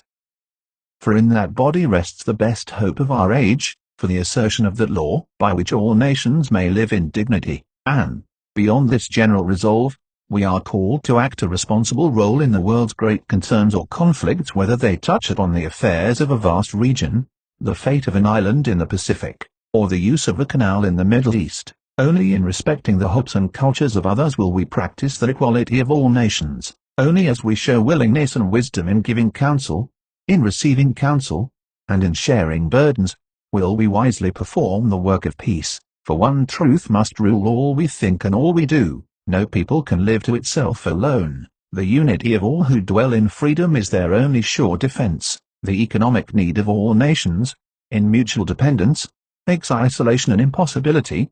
Not even America's prosperity could long survive if other nations did not also prosper. No nation can longer be a fortress, lone and strong and safe, and any people, seeking such shelter for themselves, can now build only their own prison. Our pledge to these principles is constant, because we believe in their rightness. We do not fear this world of change. America is no stranger to much of its spirit. Everywhere we see the seeds of the same growth that America itself has known. The American experiment has, for generations, fired the passion and the courage of millions elsewhere seeking freedom, equality, and opportunity. And the American story of material progress has helped excite the longing of all needy peoples for some satisfaction of their human wants. These hopes that we have helped to inspire, we can help to fulfill. In this confidence, we speak plainly to all peoples. We cherish our friendship with all nations that are or would be free. We respect, no less, their independence. And when, in time of want or peril, they ask our help, they may honorably receive it, for we no more seek to buy their sovereignty than we would sell our own. Sovereignty is never bartered among free men. We honor the aspirations of those nations which, now captive, long for freedom. We seek neither their military alliance nor any artificial imitation of our society, and they can know the warmth of the welcome that awaits them when, as must be, they join again the ranks of freedom. We honor, no less in this divided world than in a less tormented time, the people of Russia. We do not dread, rather do we welcome, their progress in education and industry. We wish them success in their demands for more intellectual freedom, greater security before their own laws, fuller enjoyment of the rewards of their own toil. For as such things come to pass, the more certain will be the coming of that day when our peoples may freely meet in friendship. So we voice our hope and our belief that we can help to heal this divided world. Thus may the nations cease to live in trembling before the menace of force. Thus may the weight of fear, and the weight of arms be taken from the burdened shoulders of mankind. This, nothing less, is the labor to which we are called and our strength dedicated, and so the prayer of our people carries far beyond our own frontiers, to the wide world of our duty and our destiny. May the light of freedom, coming to all darkened lands, flame brightly until at last the darkness is no more. May the turbulence of our age yield to a true time of peace, when men and nations shall share a life that honors the dignity of each, the brotherhood of all. John F. Kennedy, Inaugural Address, Friday, the 20th of January, 1961. Vice President Johnson, Mr. Speaker, Mr. Chief Justice, President Eisenhower, Vice President Nixon, President Truman, Reverend clergy, fellow citizens, we observe today not a victory of party, but a celebration of freedom, symbolizing an end, as well as a beginning signifying renewal, as well as change. For I have sworn before you in Almighty God, the same solemn oath our forebears prescribed nearly a century and 3/4 ago. The world is very different now, for man holds in his mortal hands the power to abolish all forms of human poverty, and all forms of human life, and yet the same revolutionary beliefs for which our forebears fought are still at issue around the globe, the belief that the rights of man come not from the generosity of the state, but from the hand of God. We dare not forget today that we are the heirs of that first revolution. Let the word go forth from this time and place, to friend and foe alike, that the torch has been passed to a new generation of Americans, born in this century, tempered by war, disciplined by a hard and bitter peace, proud of our ancient heritage and unwilling to witness or permit the slow undoing of those human rights to which this nation has always been committed, and to which we are committed today at home and around the world. Let every nation know, whether it wishes us well or ill, that we shall pay any price,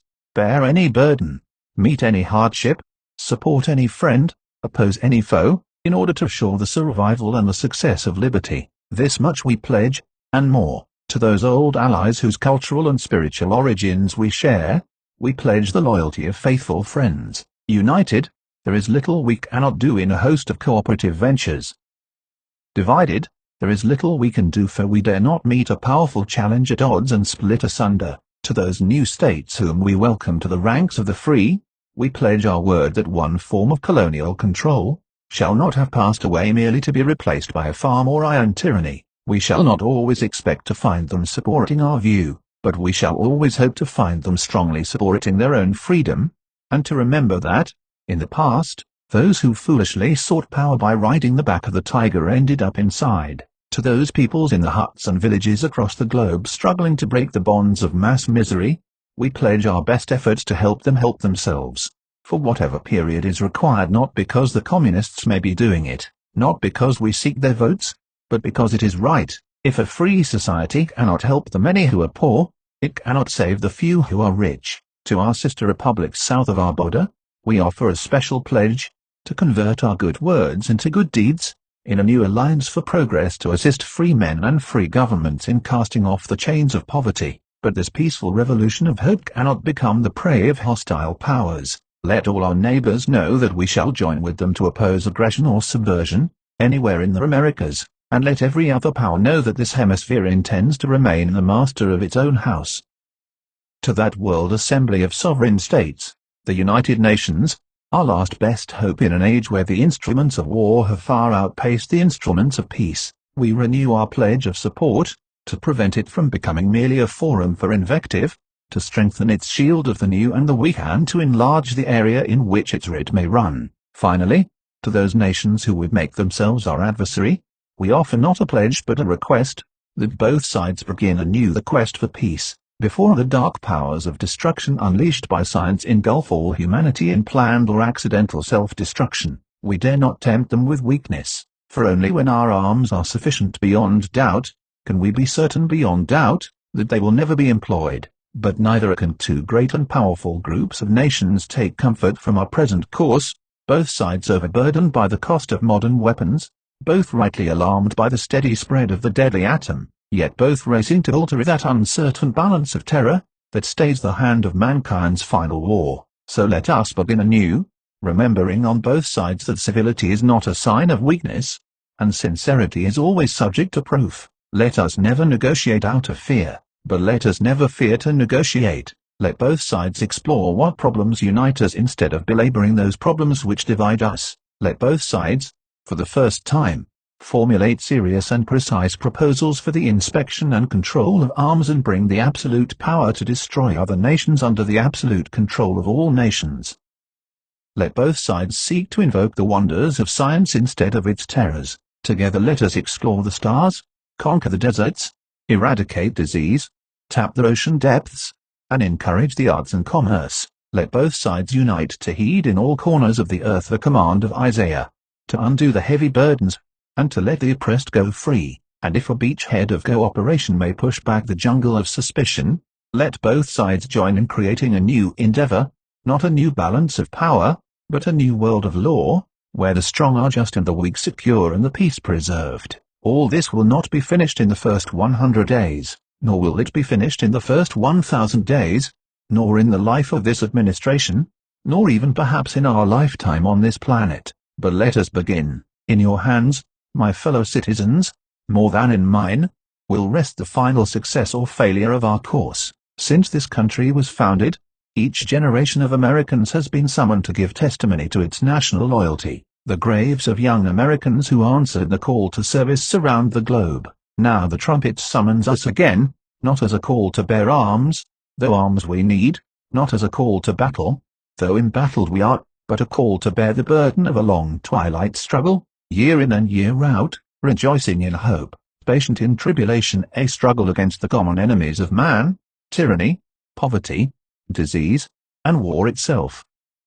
Can we forge against these enemies a grand and global alliance, north and south, east and west, that can assure a more fruitful life for all mankind? Will you join in that historic effort? In the long history of the world, only a few generations have been granted the role of defending freedom in its hour of maximum danger. I do not shrink from this responsibility, I welcome it. I do not believe that any of us would exchange places with any other people, or any other generation. The energy, the faith, the devotion which we bring to this endeavor will light our country, and all who serve it, and the glow from that fire can truly light the world. And so, my fellow Americans, ask not what your country can do for you, ask what you can do for your country. My fellow citizens of the world, ask not what America will do for you, but what together we can do for the freedom of man. Finally, whether you are citizens of America or citizens of the world, ask of us the same high standards of strength and sacrifice which we ask of you, with a good conscience our only sure reward, with history the final judge of our deeds. Let us go forth to lead the land we love, asking his blessing and his help, but knowing that here on earth God's work must truly be our own. Lyndon Baines Johnson, Inaugural Address, Wednesday, the 20th of January, 1965. My fellow countrymen, on this occasion, the oath I have taken before you and before God is not mine alone, but ours together. We are one nation and one people. Our fate as a nation and our future as a people rest not upon one citizen, but upon all citizens. This is the majesty and the meaning of this moment. For every generation, there is a destiny. For some, history decides. For this generation, the choice must be our own. Even now, a rocket moves toward Mars. It reminds us that the world will not be the same for our children, or even for ourselves in a short span of years. The next man to stand here will look out on a scene different from our own, because ours is a time of change, rapid and fantastic change, bearing the secrets of nature, multiplying the nations, placing in uncertain hands new weapons for mastery and destruction, shaking old values, and uprooting old ways. Our destiny in the midst of change will rest on the unchanged character of our people, and on their faith. The American covenant. They came here, the exile and the stranger, brave but frightened to find a place where a man could be his own man. They made a covenant with this land, conceived in justice, written in liberty, bound in union. It was meant one day to inspire the hopes of all mankind, and it binds us still. If we keep its terms, we shall flourish, justice and change. First, justice was the promise that all who made the journey would share in the fruits of the land. In a land of great wealth, families must not live in hopeless poverty. In a land rich in harvest, children just must not go hungry. In a land of healing miracles, neighbors must not suffer and die unattended. In a great land of learning and scholars, young people must be taught to read and write. For the more than 30 years that I have served this nation, I have believed that this injustice to our people, this waste of our resources, was our real enemy. For 30 years or more, with the resources I have had, I have vigilantly fought against it. I have learned, and I know, that it will not surrender easily, but change has given us new weapons. Before this generation of Americans is finished, this enemy will not only retreat, it will be conquered. Justice requires us to remember that when any citizen denies his fellow, saying, "His color is not mine," or his beliefs are strange and different, in that moment he betrays America, though his forebears created this nation. Liberty and change. Liberty was the second article of our covenant. It was self-government. It was our Bill of Rights. But it was more. America would be a place where each man could be proud to be himself, stretching his talents, rejoicing in his work, important in the life of his neighbors and his nation. This has become more difficult in a world where change and growth seem to tower beyond the control, and even the judgment of men. We must work to provide the knowledge, and the surroundings which can enlarge the possibilities of every citizen. The American Covenant called on us to help show the way for the liberation of man, and that is today our goal.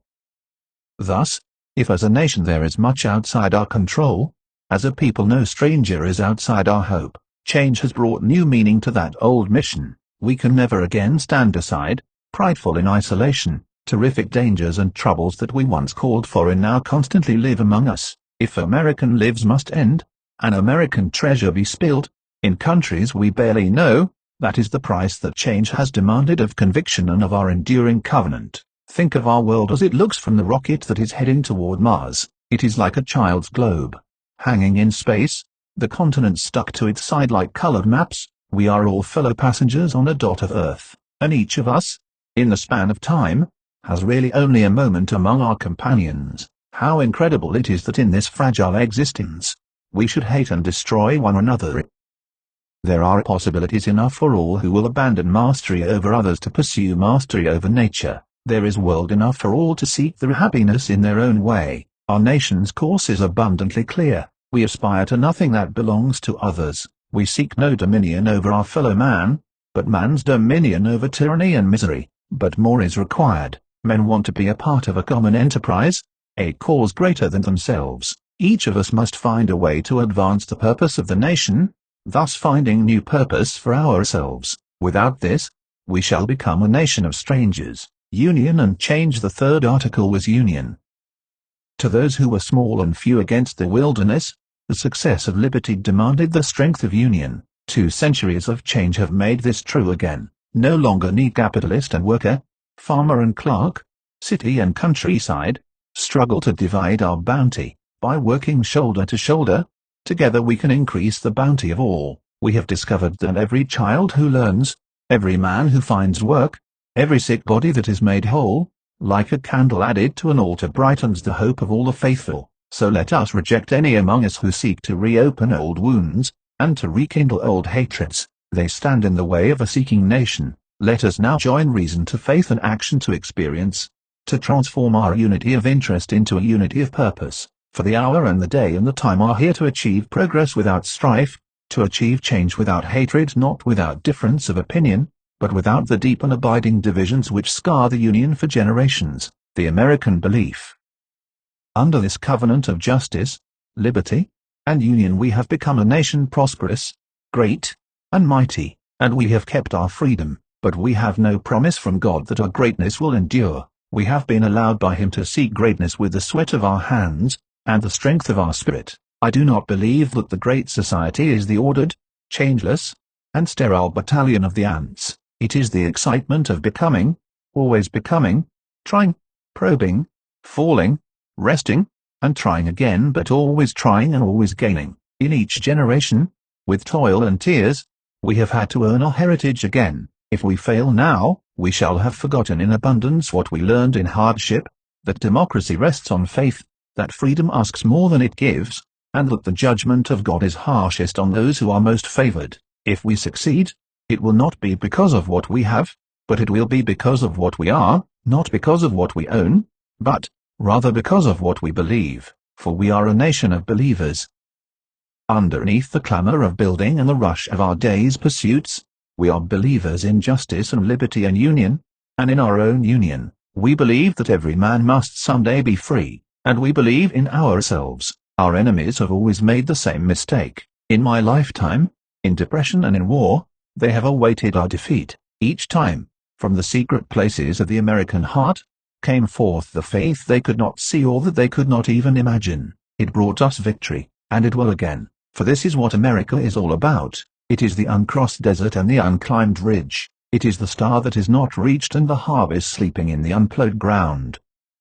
Is our world gone? We say farewell. Is a new world coming? We welcome it, and we will bend it to the hopes of man. to these trusted public servants, and to my family, and those close friends of mine who have followed me down a long, winding road, and to all the people of this Union and the world, I will repeat today what I said on that sorrowful day in November, 1963, I will lead and I will do the best I can, but you must look within your own hearts to the old promises and to the old dream, they will lead you best of all. For myself, I ask only, in the words of an ancient leader, give me now wisdom and knowledge, that I may go out and come in before this people, for who can judge this thy people, that is so great? Richard Milhous Nixon, First Inaugural Address, Monday, the 20th of January, 1969. Senator Dirksen, Mr. Chief Justice, Mr. Vice President, President Johnson, Vice President Humphrey, my fellow Americans and my fellow citizens of the world community. I ask you to share with me today the majesty of this moment. In the orderly transfer of power, we celebrate the unity that keeps us free. Each moment in history is a fleeting time, precious and unique, but some stand out as moments of beginning, in which courses are set that shape decades or centuries. This can be such a moment. Forces now are converging that make possible, for the first time, the hope that many of man's deepest aspirations can at last be realized. The spiraling pace of change allows us to contemplate, within our own lifetime, advances that once would have taken centuries. In throwing wide the horizons of space, we have discovered new horizons on Earth, for the first time, because the people of the world want peace, and the leaders of the world are afraid of war. The times are on the side of peace. 8 years from now America will celebrate its 200th anniversary as a nation. Within the lifetime of most people now living, mankind will celebrate that great new year which comes only once in 1,000 years, the beginning of the third millennium. What kind of nation we will be, what kind of world we will live in, whether we shape the future in the image of our hopes, is ours to determine by our actions and our choices. The greatest honor history can bestow is the title of peacemaker. This honor now beckons America, the chance to help lead the world at last out of the valley of turmoil, and onto that high ground of peace that man has dreamed of since the dawn of civilization. If we succeed, generations to come will say of us now living that we mastered our moment, that we helped make the world safe for mankind. This is our summons to greatness. I believe the American people are ready to answer this call. The second third of this century has been a time of proud achievement. We have made enormous strides in science and industry and agriculture. We have shared our wealth more broadly than ever. We have learned at last to manage a modern economy to ensure its continued growth. We have given freedom new reach, and we have begun to make its promise real for black as well as for white. We see the hope of tomorrow in the youth of today. I know America's youth, I believe in them. We can be proud that they are better educated, more committed, more passionately driven by conscience than any generation in our history. No people has ever been so close to the achievement of a just and abundant society, or so possessed of the will to achieve it. Because our strengths are so great, we can afford to appraise our weaknesses with candor and to approach them with hope. Standing in this same place a third of a century ago, Franklin Delano Roosevelt addressed a nation ravaged by depression and gripped in fear. He could say in surveying the nation's troubles, they concern, thank God, only material things. Our crisis today is the reverse.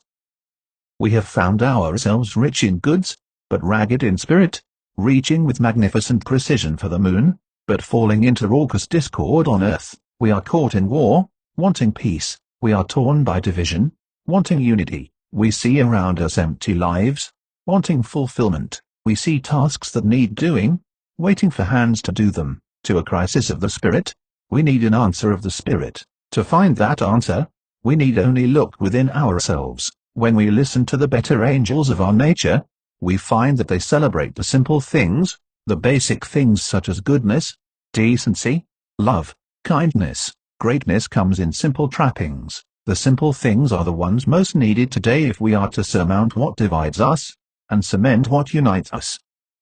To lower our voices would be a simple thing. In these difficult years, America has suffered from a fever of words, from inflated rhetoric that promises more than it can deliver, from angry rhetoric that fans discontents into hatreds, from bombastic rhetoric that postures instead of persuading. We cannot learn from one another until we stop shouting at one another, until we speak quietly enough so that our words can be heard as well as our voices. For its part, government will listen. We will strive to listen in new ways, to the voices of quiet anguish, the voices that speak without words, the voices of the heart, to the injured voices, the anxious voices, the voices that have despaired of being heard, those who have been left out, we will try to bring in, those left behind, we will help to catch up, for all of our people.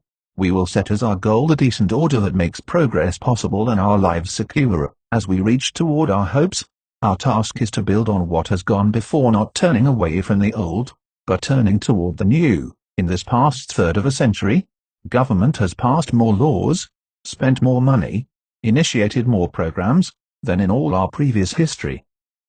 In pursuing our goals of full employment, better housing, excellence in education, in rebuilding our cities and improving our rural areas, in protecting our environment and enhancing the quality of life, in all these and more, we will and must press urgently forward. We shall plan now for the day when our wealth can be transferred from the destruction of war abroad to the urgent needs of our people at home. The American dream does not come to those who fall asleep, but we are approaching the limits of what government alone can do. Our greatest need now is to reach beyond government, and to enlist the legions of the concerned and the committed. What has to be done by government and people together, or it will not be done at all. The lesson of past agony is that without the people we can do nothing, with the people we can do everything. To match the magnitude of our tasks, we need the energies of our people enlisted not only in grand enterprises, but more importantly in those small, splendid efforts that make headlines in the neighborhood newspaper instead of the national journal. With these, we can build a great cathedral of the spirit, each of us raising it one stone at a time, as he reaches out to his neighbor, helping, caring, doing. I do not offer a life of uninspiring ease. I do not call for a life of grim sacrifice. I ask you to join in the high adventure, one as rich as humanity itself, and as exciting as the times we live in. The essence of freedom is that each of us shares in the shaping of his own destiny, until he has been part of a cause larger than himself. No man is truly whole. The way to fulfillment is in the use of our hands. We achieve nobility in the spirit that inspires that use. As we measure what can be done, we shall promise only what we know we can produce, but as we chart our goals we shall be lifted by our dreams. No man can be fully free while his neighbor is not. To go forward at all is to go forward together. This means black and white together, as one nation, not two. The laws have caught up with our conscience. What remains is to give life to what is in the law, to ensure at last that as all are born equal in dignity before a God, all are born equal in dignity before a man. As we learn to go forward together at home, let us also seek to go forward together with all mankind. Let us take as our goal, where peace is unknown, make it welcome, where peace is fragile, make it strong, where peace is temporary, make it permanent. After a period of confrontation, we are entering an era of negotiation. Let all nations know that during this administration our lines of communication will be open. We seek an open world, open to ideas, open to the exchange of goods and people, a world in which no people, great or small, will live in angry isolation. We cannot expect to make everyone our friend, but we can try to make no one our enemy. Those who would be our adversaries, we invite to a peaceful competition, not in conquering territory or extending dominion, but in enriching the life of man. As we explore the reaches of space, let us go to the new worlds together, not as new worlds to be conquered, but as a new adventure to be shared. With those who are willing to join, let us cooperate to reduce the burden of arms, to strengthen the structure of peace, to lift up the poor and the hungry. But to all those who would be tempted by weakness, let us leave no doubt that we will be as strong as we need to be for as long as we need to be. Over the past 20 years, since I first came to this capital as a freshman congressman, I have visited most of the nations of the world. I have come to know the leaders of the world, and the great forces, the hatreds, the fears that divide the world. I know that peace does not come through wishing for it, that there is no substitute for days and even years of patient and prolonged diplomacy. I also know the people of the world. I have seen the hunger of a homeless child, the pain of a man wounded in battle, the grief of a mother who has lost her son. I know these have no ideology, no race. I know America. I know the heart of America is good. I speak from my own heart, and the heart of my country, the deep concern we have for those who suffer, and those who sorrow. I have taken an oath today in the presence of God, and my countrymen to uphold and defend the Constitution of the United States. To that oath I now add this sacred commitment: I shall consecrate my office, my energies, and all the wisdom I can summon, to the cause of peace among nations. Let this message be heard by strong and weak alike. The peace we seek to win is not victory over any other people, but the peace that comes with healing in its wings, with compassion for those who have suffered, with understanding for those who have opposed us, with the opportunity for all the peoples of this earth to choose their own destiny. Only a few short weeks ago, we shared the glory of man's first sight of the world as God sees it, as a single sphere reflecting light in the darkness. As the Apollo astronauts flew over the moon's gray surface on Christmas Eve, they spoke to us of the beauty of Earth, and in that voice so clear across the lunar distance, we heard them invoke God's blessing on its goodness. In that moment, the view from the moon moved poet Archibald MacLeish to write, "To see the Earth as it truly is, small and blue and beautiful in that eternal silence where it floats, is to see ourselves as riders on the earth together, brothers on that bright loveliness in the eternal cold, brothers who know now they are truly brothers." In that moment of surpassing technological triumph, men turned their thoughts toward home and humanity, seeing in that far perspective that man's destiny on earth is not divisible, telling us that however far we reach into the cosmos, our destiny lies not in the stars but on earth itself, in our own hands, in our own hearts. We have endured a long night of the American spirit, but as our eyes catch the dimness of the first rays of dawn, let us not curse the remaining dark. Let us gather the light our destiny offers, not the cup of despair, but the chalice of opportunity. So let us seize it, not in fear, but in gladness, and, riders on the earth together, let us go forward, firm in our faith, steadfast in our purpose, cautious of the dangers, but sustained by our confidence in the will of God and the promise of man. Richard Milhous Nixon, Second Inaugural Address, Saturday, the 20th of January, 1973. Mr. Vice President, Mr. Speaker, Mr. Chief Justice, Senator Cook, Mrs. Eisenhower, and my fellow citizens of this great and good country we shared together, when we met here 4 years ago, America was bleak in spirit, depressed by the prospect of seemingly endless war abroad and of destructive conflict at home. As we meet here today, we stand on the threshold of a new era of peace in the world. The central question before us is, how shall we use that peace?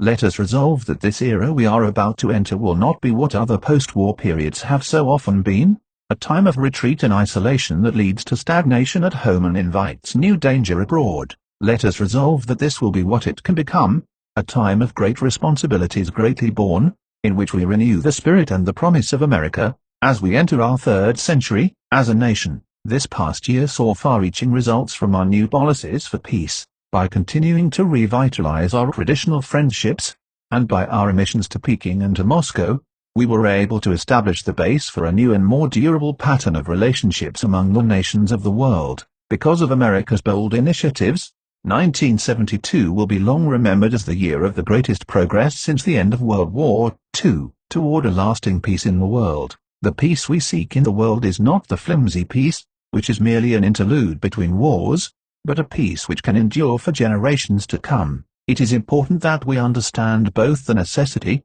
and the limitations of America's role in maintaining that peace. Unless we in America work to preserve the peace, there will be no peace. Unless we in America work to preserve freedom, there will be no freedom. But let us clearly understand the new nature of America's role, as a result of the new policies we have adopted over these past 4 years.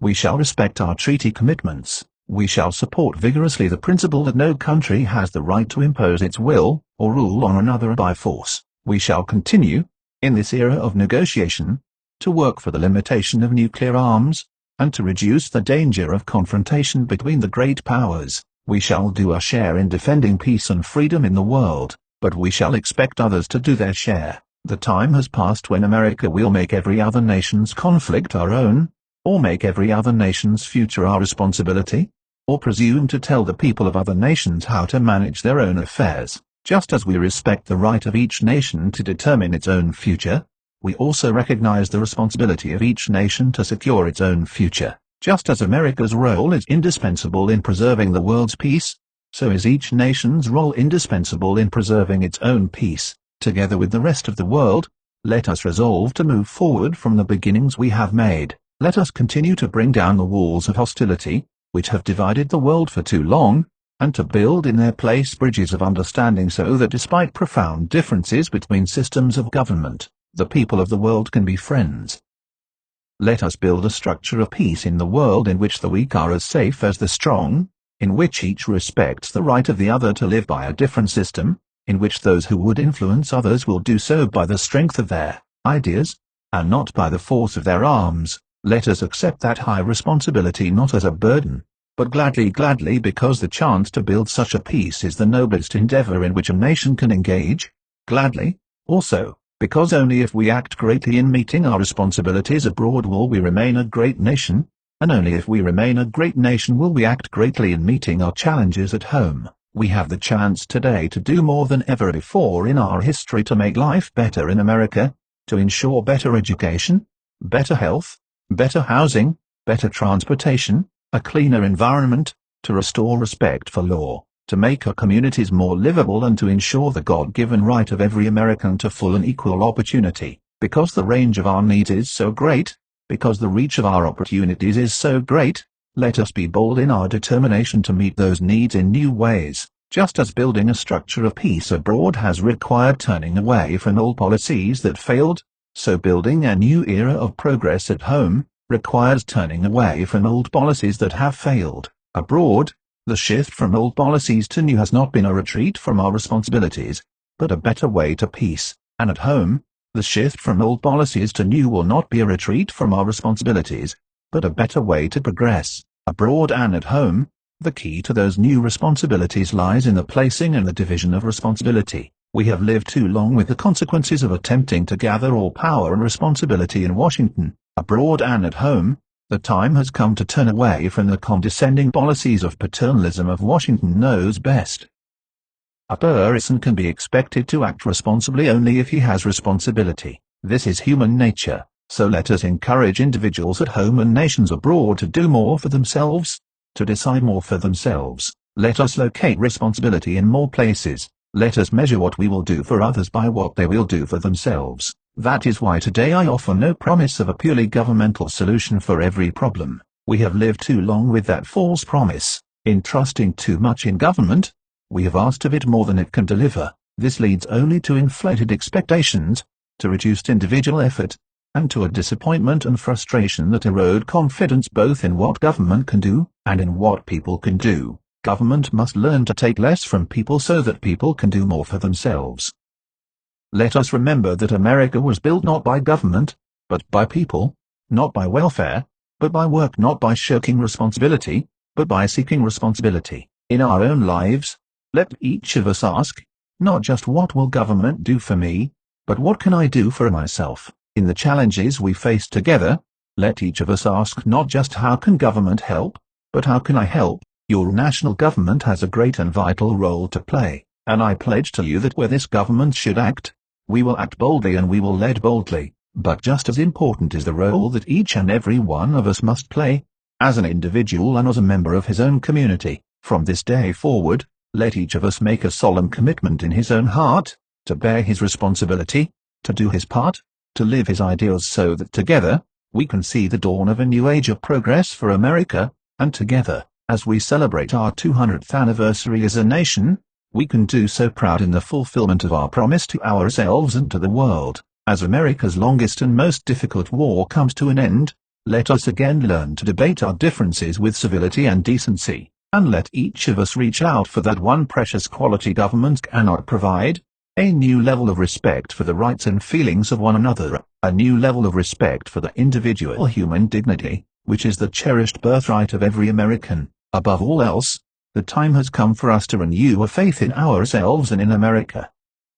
In recent years, that faith has been challenged. Our children have been taught to be ashamed of their country, ashamed of their parents, ashamed of America's record at home and of its role in the world. At every turn, we have been beset by those who find everything wrong with America and little that is right. But I am confident that this will not be the judgment of history on these remarkable times, in which we are privileged to live. America's record in this century has been unparalleled in the world's history for its responsibility, for its generosity, for its creativity and for its progress. Let us be proud that our system has produced and provided more freedom and more abundance, more widely shared, than any other system in the history of the world. Let us be proud that in each of the 4 wars in which we have been engaged in this century, including the one we are now bringing to an end, we have fought not for our selfish advantage, but to help others resist aggression. Let us be proud that by our bold, new initiatives, and by our steadfastness for peace with honor,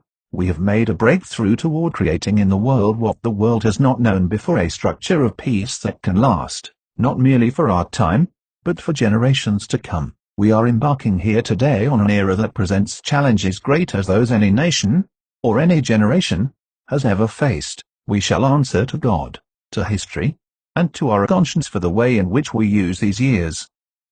As I stand in this place, so hallowed by history, I think of others who have stood here before me. I think of the dreams they had for America, and I think of how each recognized that he needed help far beyond himself, in order to make those dreams come true. Today, I ask your prayers that in the years ahead I may have God's help in making decisions that are right for America, and I pray for your help so that together we may be worthy of our challenge. Let us pledge together to make these next 4 years the best 4 years in America's history, so that on its 200th birthday America will be as young and as vital as when it began, and as bright a beacon of hope for all the world. Let us go forward from here confident in hope, strong in our faith in one another, sustained by our faith in God who created us, and striving always to serve His purpose. Jimmy Carter, Inaugural Address, Thursday, the 20th of January, 1977. For myself and for our nation, I want to thank my predecessor for all he has done to heal our land.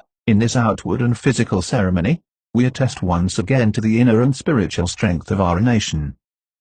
As my high school teacher, Miss Julia Coleman, used to say, we must adjust to changing times and still hold to unchanging principles. Here before me is the Bible used in the inauguration of our first president, in 1789, and I have just taken the oath of office on the Bible my mother gave me a few years ago, open to a timeless admonition from the ancient prophet Micah. He hath showed thee, O man, what is good, and what doth the Lord require of thee, but to do justly, and to love mercy, and to walk humbly with thy God. Micah 6:8. This inauguration ceremony marks a new beginning, a new dedication within our government, and a new spirit among us all. A president may sense and proclaim that new spirit, but only a people can provide it. 2 centuries ago our nation's birth was a milestone in the long quest for freedom, but the bold and brilliant dream which excited the founders of this nation still awaits its consummation. I have no new dream to set forth today, but rather urge a fresh faith in the old dream.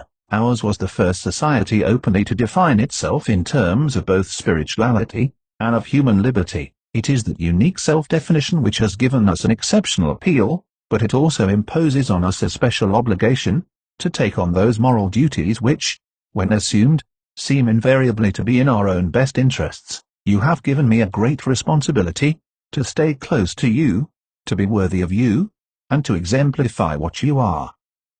Let us create together a new national spirit of unity and trust. Your strength can compensate for my weakness, and your wisdom can help to minimize my mistakes. Let us learn together and laugh together and work together and pray together, confident that in the end we will triumph together in the right. The American dream endures. We must once again have full faith in our country, and in one another. I believe America can be better. We can be even stronger than before. Let our recent mistakes bring a resurgent commitment to the basic principles of our nation, for we know that if we despise our own government we have no future. We recall in special times when we have stood briefly, but magnificently, united. In those times no prize was beyond our grasp.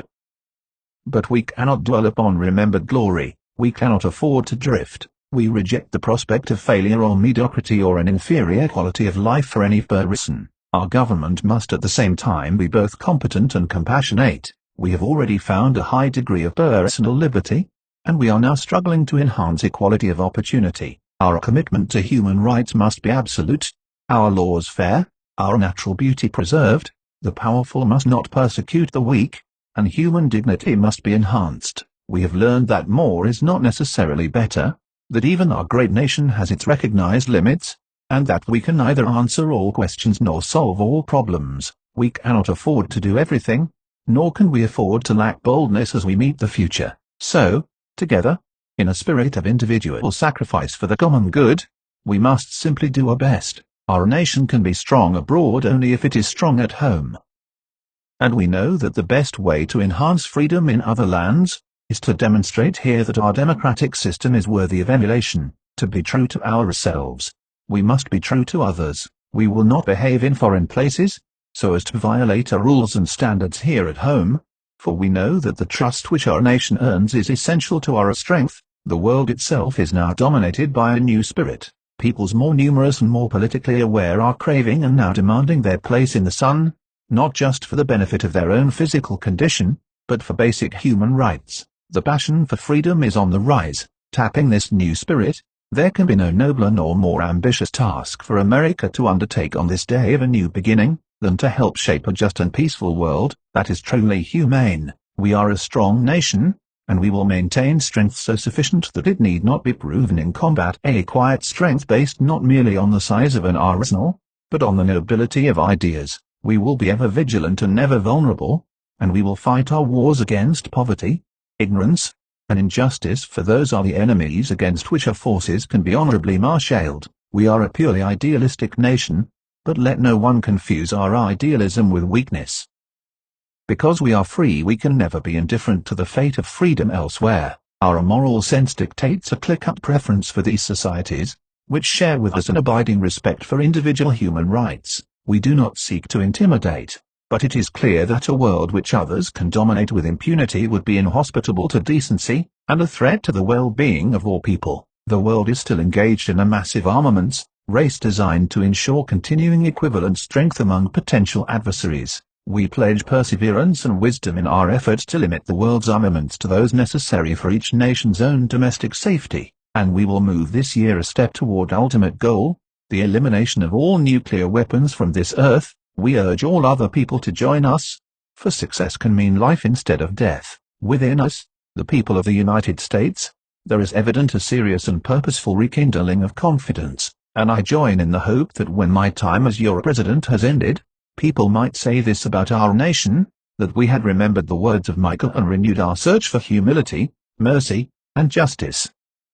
That we had torn down the barriers that separated those of different race and region and religion, and where there had been mistrust, built unity, with a respect for diversity. That we had found productive work for those able to perform it, that we had strengthened the American family, which is the basis of our society, that we had ensured respect for the law, and equal treatment under the law, for the weak and the powerful, for the rich and the poor, and that we had enabled our people to be proud of their own government once again. I would hope that the nations of the world might say that we had built a lasting peace, built not on weapons of war but on international policies which reflect our own most precious values. These are not just my goals, and they will not be my accomplishments, but the affirmation of our nation's continuing moral strength and our belief in an undiminished, ever-expanding American dream. Ronald Reagan, First Inaugural Address, Tuesday, the 20th of January, 1981. Senator Hatfield, Mr. Chief Justice, Mr. President, Vice President Bush, Vice President Mondale, Senator Baker, Speaker O'Neill, Reverend Moore, and my fellow citizens, to a few of us here today, this is a solemn and most momentous occasion, and yet, in the history of our nation, it is a commonplace occurrence. The orderly transfer of authority, as called for in the Constitution, routinely takes place as it has for almost 2 centuries, and few of us stop to think how unique we really are. In the eyes of many in the world, this every 4-year ceremony we accept as normal is nothing less than a miracle. Mr.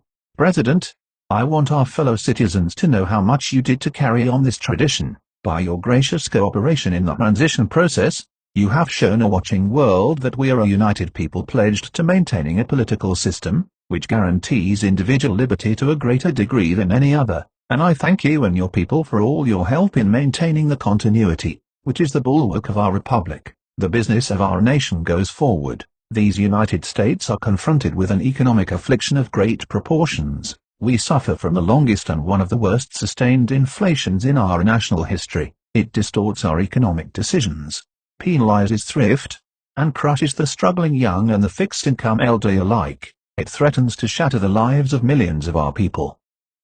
Idle industries have cast workers into unemployment, causing human misery and personal indignity. Those who do work are denied a fair return for their labor by a tax system, which penalizes successful achievement and keeps us from maintaining full productivity. But great as our tax burden is, it has not kept pace with public spending. For decades, we have piled deficit upon deficit, mortgaging our future and our children's future for the temporary convenience of the present. To continue this long trend is to guarantee tremendous social, cultural, political, and economic upheavals. You and I, as individuals, can, by borrowing, live beyond our means, but for only a limited period of time. Why, then, should we think that collectively, as a nation, we are not bound by that same limitation? We must act today in order to preserve tomorrow, and let there be no misunderstanding. We are going to begin to act, beginning today. The economic ills we suffer have come upon us over several decades. They will not go away in days, weeks, or months, but they will go away. They will go away because we, as Americans, have the capacity now, as we have had in the past, to do whatever needs to be done to preserve this last and greatest bastion of freedom. In this present crisis, government is not the solution to our problem. From time to time, we have been tempted to believe that society has become too complex to be managed by self-rule. That government by an elite group is superior to government for, by, and of the people. But if no one among us is capable of governing himself, then who among us has the capacity to govern someone else? All of us together, in and out of government, must bear the burden. The solutions we seek must be equitable, with no one group singled out to pay a higher price. We hear much of special interest groups. Our concern must be for a special interest group that has been too long neglected. It knows no sectional boundaries or ethnic and racial divisions, and it crosses political party lines. It is made up of men and women who raise our food, patrol our streets, man our mines and our factories, teach our children, keep our homes, and heal us when we are sick. Professionals, industrialists, shopkeepers, clerks, cabbies, and truck drivers. They are, in short, we the people, this breed called Americans. Well, this administration's objective will be a healthy, vigorous, growing economy that provides equal opportunity for all Americans, with no barriers born of bigotry or discrimination. Putting America back to work means putting all Americans back to work. Ending inflation means freeing all Americans from the terror of runaway living costs. All must share in the productive work of this new beginning, and all must share in the bounty of a revived economy. With the idealism and fair play which are the core of our system and our strength, we can have a strong and prosperous America at peace with itself and the world. So, as we begin, let us take inventory. We are a nation that has a government, not the other way around, and this makes us special among the nations of the earth. Our government has no power except that granted it by the people. It is time to check and reverse the growth of government, which shows signs of having grown beyond the consent of the governed. It is my intention to curb the size and influence of the federal establishment, and to demand recognition of the distinction between the powers granted to the federal government, and those reserved to the states, or to the people. All of us need to be reminded that the federal government did not create the states created the federal government. Now, so there will be no misunderstanding, it is not my intention to do away with government. It is, rather, to make it work with us, not over us, to stand by our side, not ride on our back. Government can and must provide opportunity, not smother it, foster productivity, not stifle it. If we look to the answer as to why, for so many years, we achieved so much, prospered as no other people on earth, it was because here, in this land, we unleashed the energy and individual genius of man to a greater extent than has ever been done before. Freedom and the dignity of the individual have been more available and assured here than in any other place on earth. The price for this freedom at times has been high, but we have never been unwilling to pay that price. It is no coincidence that our present troubles parallel, and are proportionate to the intervention and intrusion in our lives that result from unnecessary and excessive growth of government. It is time for us to realize that we are too great a nation to limit ourselves to small dreams. We are not, as some would have us believe, doomed to an inevitable decline. I do not believe in a fate that will fall on us no matter what we do. I do believe in a fate that will fall on us if we do nothing. So, With all the creative energy at our command, let us begin an era of national renewal. Let us renew our determination, our courage, and our strength, and let us renew our faith and our hope. We have every right to dream heroic dreams. Those who say that we are in a time when there are no heroes just don't know where to look. You can see heroes every day going in and out of factory gates. Others, a handful in number, produce enough food to feed all of us and then the world beyond. You meet heroes across a counter, and they are on both sides of that counter. There are entrepreneurs with faith in themselves and faith in an idea who create new jobs, new wealth and opportunity. They are individuals and families whose taxes support the government and whose voluntary gifts support church, charity, culture, art, and education. Their patriotism is quiet but deep. Their values sustain our national life. I have used the words they and their in speaking of these heroes. I could say you and your because I am addressing the heroes of whom I speak.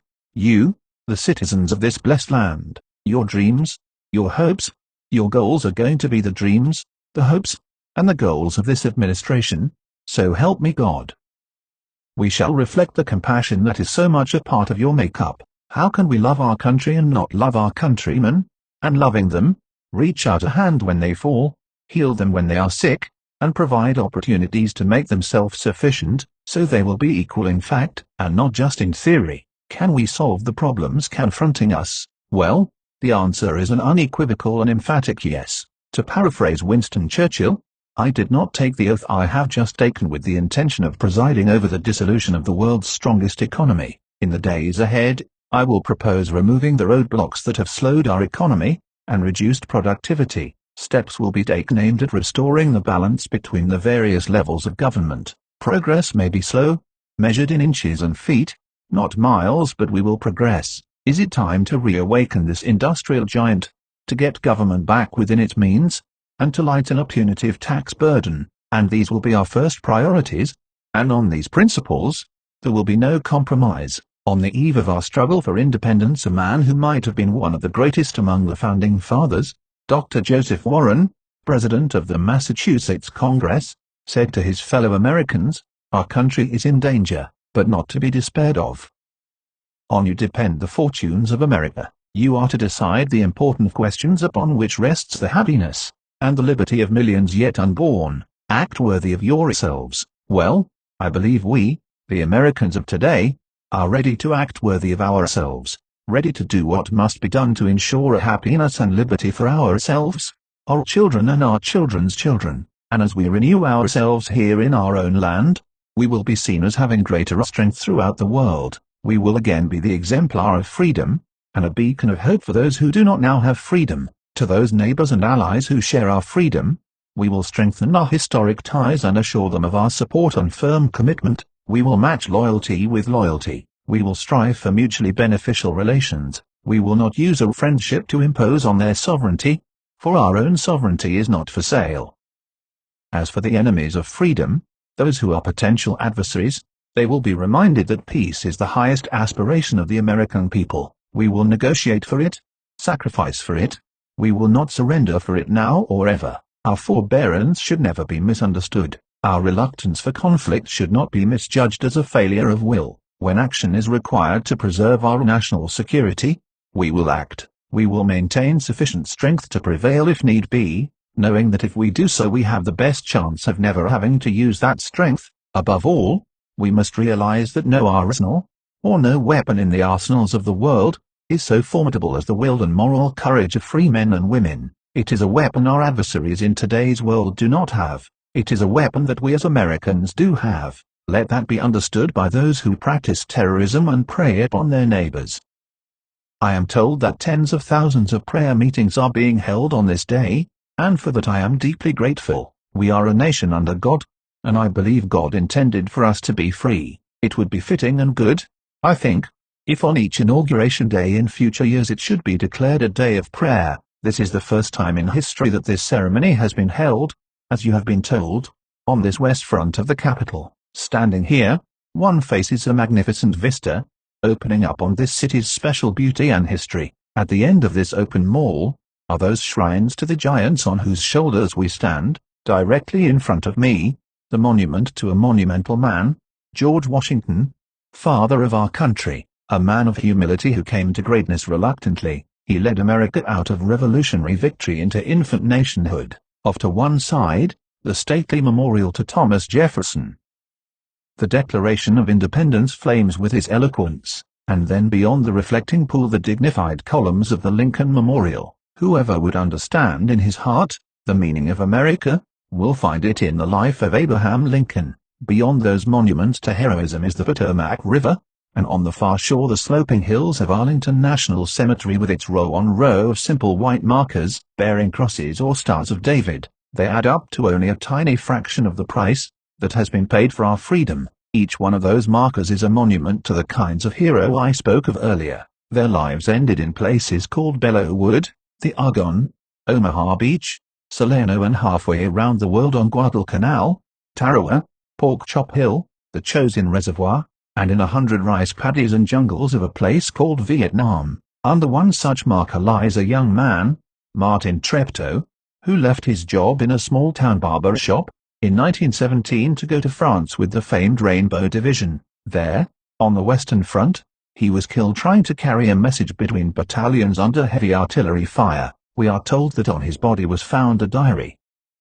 On the flyleaf under the heading, "My Pledge," he had written these words: "America must win this war. Therefore, I will work, I will save, I will sacrifice, I will endure.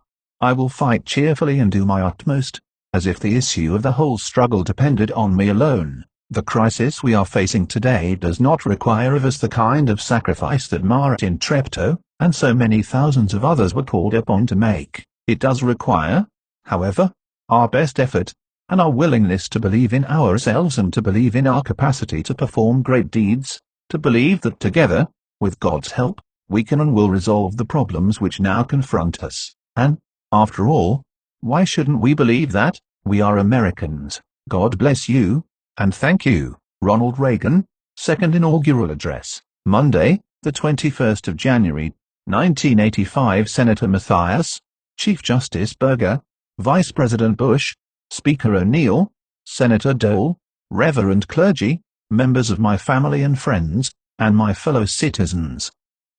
This day has been made brighter with the presence here of one who, for a time, has been absent, Senator John Stennis. God bless you and welcome back. There is, however, one who is not with us today.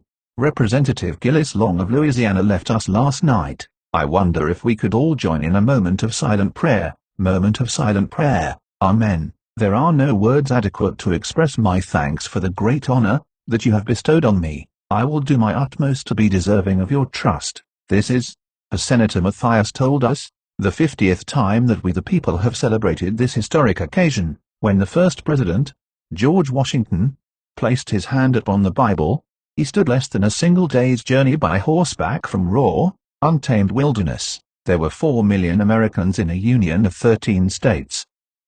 Today we are 60 times as many in a union of 50 states. We have lighted the world with our inventions, gone to the aid of mankind wherever in the world there was a cry for help, journeyed to the moon and safely returned. So much has changed, and yet we stand together as we did 2 centuries ago. When I took this oath 4 years ago, I did so in a time of economic stress. Voices were raised saying we had to look to our past for the greatness and glory, but we, the present-day Americans, are not given to looking backward. In this blessed land, there is always a better tomorrow. 4 years ago, I spoke to you of a new beginning and we have accomplished that, but in another sense, our new beginning is a continuation of that beginning created 2 centuries ago when, for the first time in history, government, the people said, was not our master, it is our servant, its only power that which we the people allow it to have. That system has never failed us, but, for a time, we failed the system. We asked things of government the government was not equipped to give. We yielded authority to the national government, that properly belonged to states, or to local governments, or to the people themselves. We allowed taxes and inflation to rob us of our earnings and savings, and watched the great industrial machine that had made us the most productive people on earth slow down, and the number of unemployed increase. By 1980, we knew it was time to renew our faith, to strive with all our strength toward the ultimate in individual freedom consistent with an orderly society. We believed then and now there are no limits to growth and human progress, when men and women are free to follow their dreams, and we were right to believe that. Tax rates have been reduced, inflation cut dramatically, and more people are employed than ever before in our history. We are creating a nation once again vibrant, robust, and alive, but there are many mountains yet to climb. We will not rest until every American enjoys the fullness of freedom, dignity, and opportunity as our birthright. It is our birthright as citizens of this great republic, and we'll meet this challenge. These will be years when Americans have restored their confidence and tradition of progress, when our values of faith, family, work, and neighborhood were restated for a modern age, when our economy was finally freed from government's grip, when we made sincere efforts at meaningful arms reduction, rebuilding our defenses, our economy, and developing new technologies, and help preserve peace in a troubled world, when Americans courageously supported the struggle for liberty, self-government, and free enterprise throughout the world, and turned the tide of history away from totalitarian darkness, and into the warm sunlight of human freedom. My fellow citizens, our nation is poised for greatness. We must do what we know is right and do it with all our might. Let history save us. These were golden years when the American Revolution was reborn, when freedom gained new life, when America reached for her best. Our two-party system has served us well over the years, but never better than in those times of great challenge when we came together not as Democrats or Republicans, but as Americans united in a common cause. Two of our founding fathers, a Boston lawyer named Adams and a Virginia planter named Jefferson, members of that remarkable group who met in Independence Hall, and dared to think they could start the world over again, left us an important lesson. They had become political rivals in the presidential election of 1800. Then years later, when both were retired, and age had softened their anger, they began to speak to each other again through letters. A bond was re-established between those two who had helped create this government of ours. In 1826, the 50th anniversary of the Declaration of Independence, they both died. They died on the same day, within a few hours of each other, and that day was the 4th of July. In one of those letters exchanged in the sunset of their lives, Jefferson wrote, "It carries me back to the times when, beset with difficulties and dangers, we were fellow laborers in the same cause, struggling for what is most valuable to man, his right to self-government, laboring always at the same oar, with some wave ever ahead threatening to overwhelm us, and yet passing harmless, we rode through the storm with heart and hand. Well, with heart and hand, let us stand as one today, one people under God, determined that our future shall be worthy of our past. As we do, we must not repeat the well-intentioned errors of our past. We must never again abuse the trust of working men and women, by sending their earnings on a futile chase after the spiraling demands of a bloated federal establishment. You elected us in 1980 to end this prescription for disaster, and I don't believe you re-elected us in 1984 to reverse course. At the heart of our efforts is one idea vindicated by 25 straight months of economic growth. Freedom and incentives unleash the drive and entrepreneurial genius that are the core of human progress.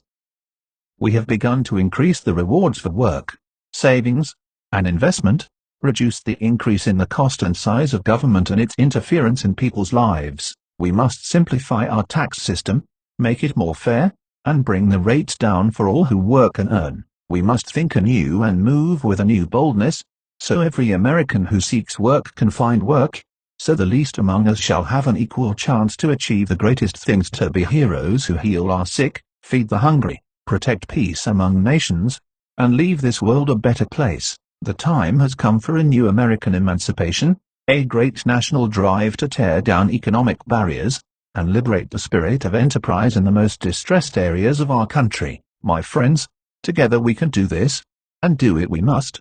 So help me God. From new freedom will spring new opportunities for growth, a more productive, fulfilled and united people, and a stronger America, an America that will lead the technological revolution, and also open its mind and heart and soul to the treasures of literature, music, and poetry, and the values of faith, courage, and love. A dynamic economy, with more citizens working and paying taxes, will be our strongest tool to bring down budget deficits. But an almost unbroken 50 years of deficit spending has finally brought us to a time of reckoning. We have come to a turning point, a moment for hard decisions. I have asked the cabinet and my staff a question, and now I put the same question to all of you.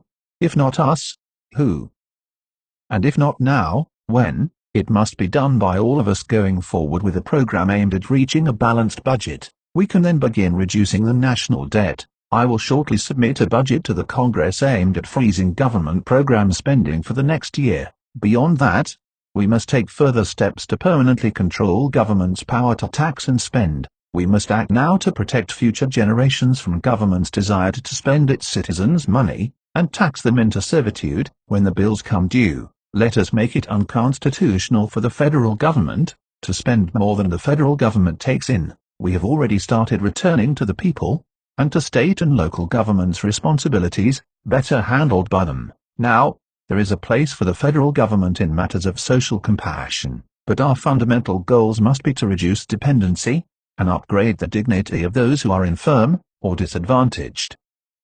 And here a growing economy and support from family and community offer our best chance for a society where compassion is a way of life, where the old and infirm are cared for, the young and, yes, the unborn protected, and the unfortunate looked after and made self-sufficient. And there is another area where the federal government can play a part. As an older American, I remember a time when people of different race, creed, or ethnic origin in our land found hatred and prejudice installed in social custom and, yes, in law. There is no story more heartening in our history than the progress that we have made toward the brotherhood of man that God intended for us. Let us resolve there will be no turning back or hesitation on the road to an America rich in dignity, and abundant with opportunity for all our citizens. Let us resolve that we the people will build an American opportunity society in which all of us, white and black, rich and poor, young and old, will go forward together arm in arm. Again, let us remember that though our heritage is one of bloodlines from every corner of the earth, we are all Americans pledged to carry on this last, best hope of man on earth. I have spoken of our domestic goals, and the limitations which we should put on our national government. Now let me turn to a task which is the primary responsibility of national government, the safety and security of our people. Today, we utter no prayer more fervently than the ancient prayer for peace on earth.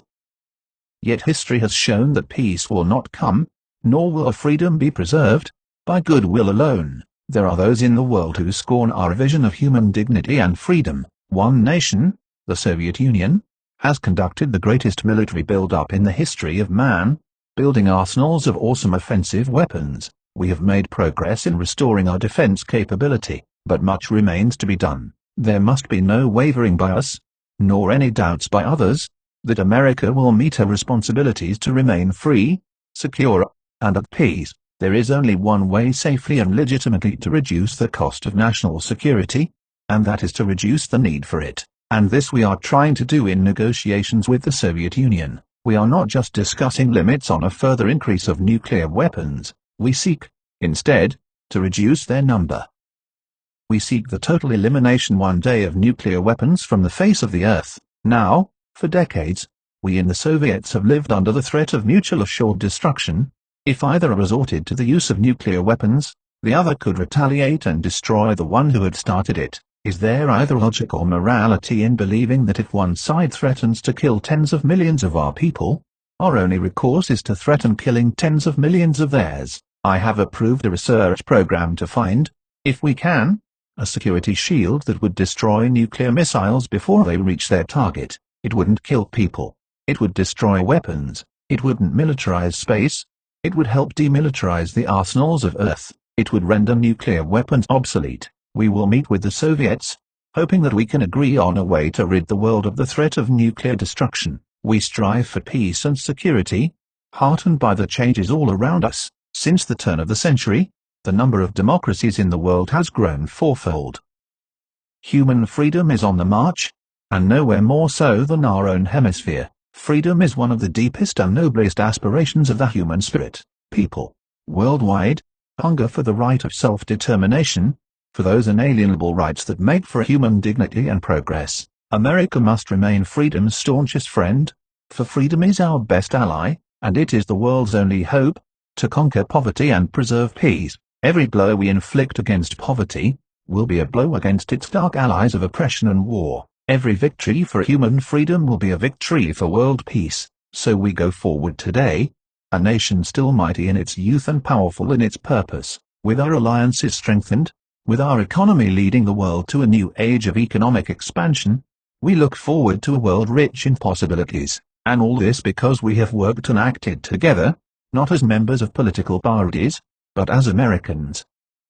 My friends, we live in a world that is lit by lightning. So much is changing and will change, but so much endures and transcends time. History is a ribbon, always unfurling.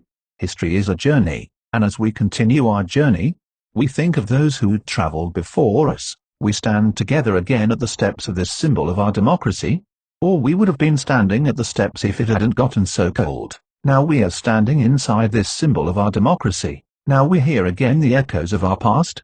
A general falls to his knees in the hard snow of Valley Forge. A lonely president paces the darkened halls, and ponders his struggle to preserve the Union. The men of the Alamo call out encouragement to each other.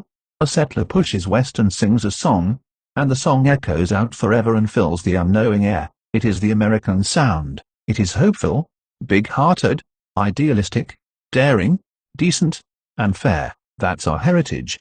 That is our song.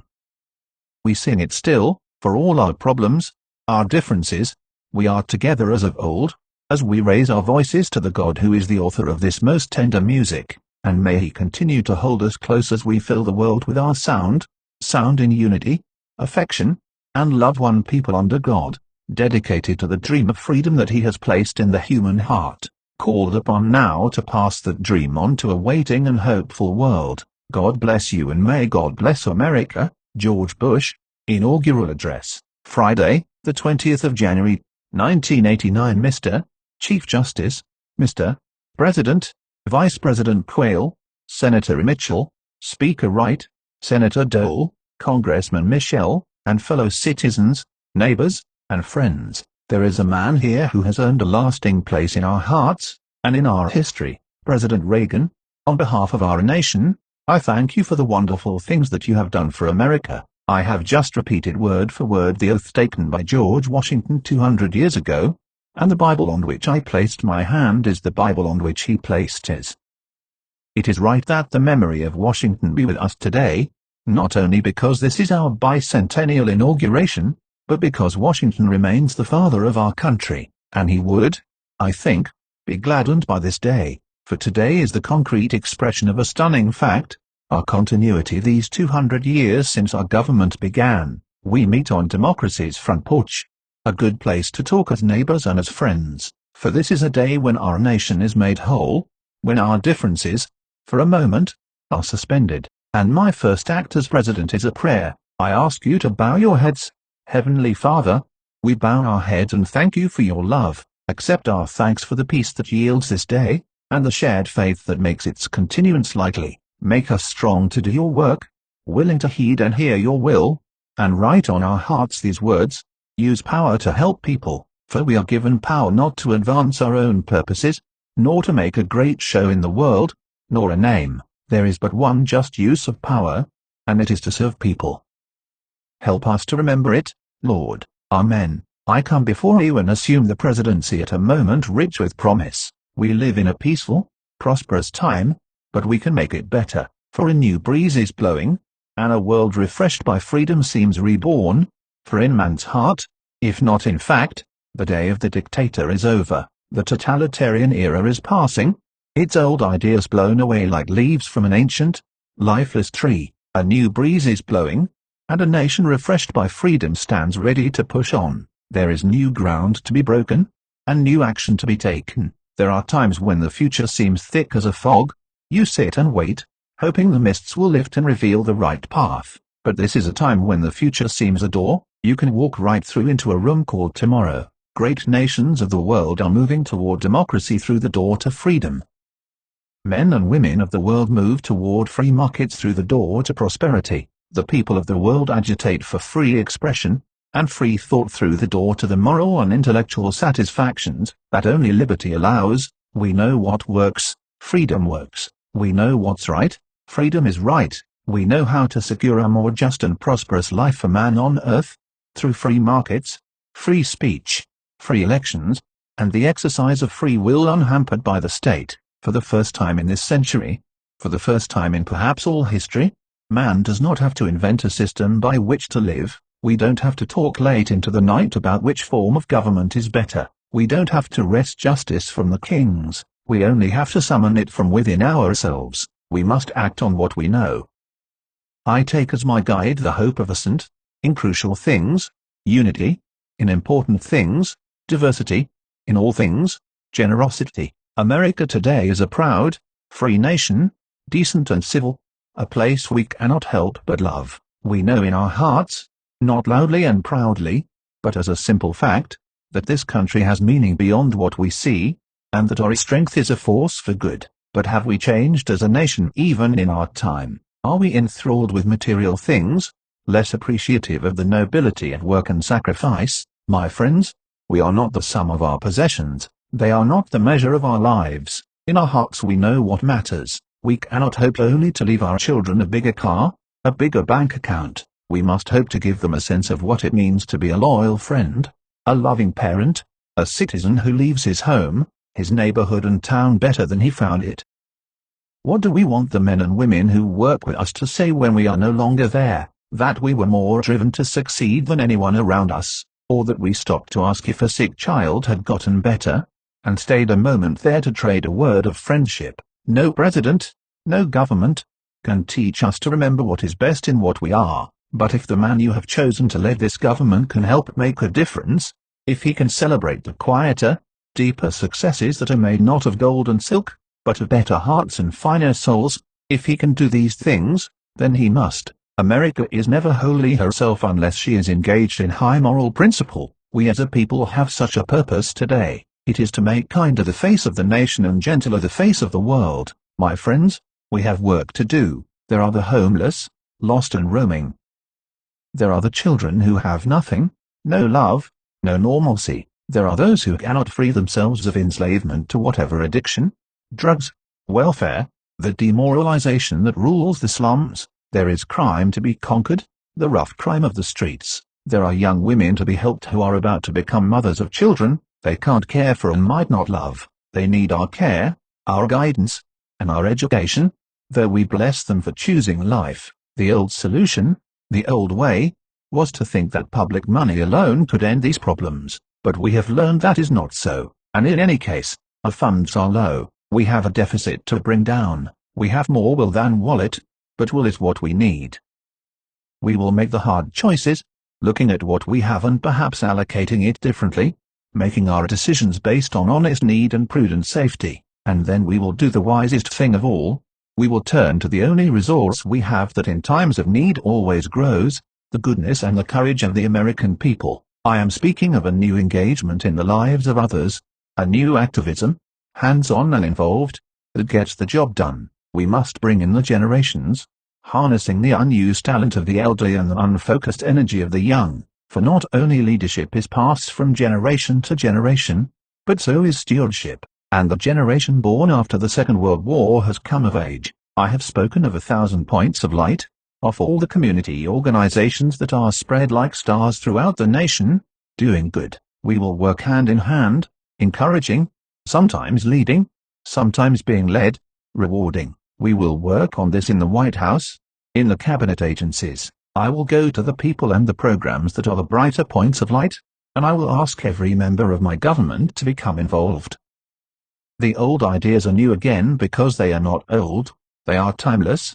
Duty, sacrifice, commitment, and a patriotism that finds its expression in taking part and pitching in. We need a new engagement, too, between the executive and the Congress. The challenges before us will be thrashed out with the House and the Senate. We must bring the federal budget into balance, and we must ensure that America stands before the world united, strong, at peace, and fiscally sound. But, of course, things may be difficult. We need compromise. We have had dissension. We need harmony. We have had a chorus of discordant voices. For Congress, too, has changed in our time. There has grown a certain divisiveness. We have seen the hard looks and heard the statements in which not each other's ideas are challenged, but each other's motives, and our great parties have too often been far apart and untrusting of each other. It has been this way since Vietnam. That war cleaves us still, but, friends, that war began in earnest a quarter of a century ago, and surely the statute of limitations has been reached. This is a fact. The final lesson of Vietnam is that no great nation can long afford to be sundered by a memory. A new breeze is blowing, and the old bipartisanship must be made new again. To my friends, and yes, I do mean friends, in the loyal opposition, and yes, I mean loyal, I put out my hand. I am putting out my hand to you, Mr. Speaker. I am putting out my hand to you, Mr. Majority Leader. For this is the thing, this is the age of the offered hand. We can't turn back clocks, and I don't want to, but when our fathers were young, Mr. Speaker, our differences ended at the water's edge, and we don't wish to turn back time, but when our mothers were young, Mr. Majority Leader, the Congress and the Executive were capable of working together to produce a budget on which this nation could live. Let us negotiate soon and hard, but in the end, let us produce. The American people await action. They didn't send us here to bicker. They ask us to rise above the merely partisan. In crucial things, unity, and this, my friends, is crucial.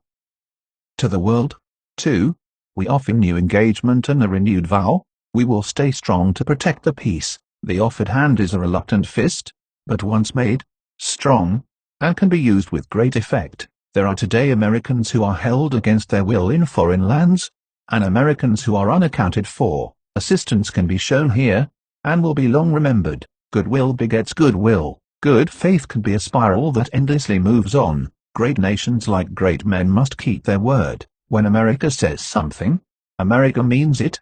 Whether a treaty or an agreement or a vow made on marble steps, we will always try to speak clearly, for candor is a compliment, but subtlety, too, is good and has its place, while keeping our alliances and friendships around the world strong, ever strong. We will continue the new closeness with the Soviet Union, consistent both with our security and with progress.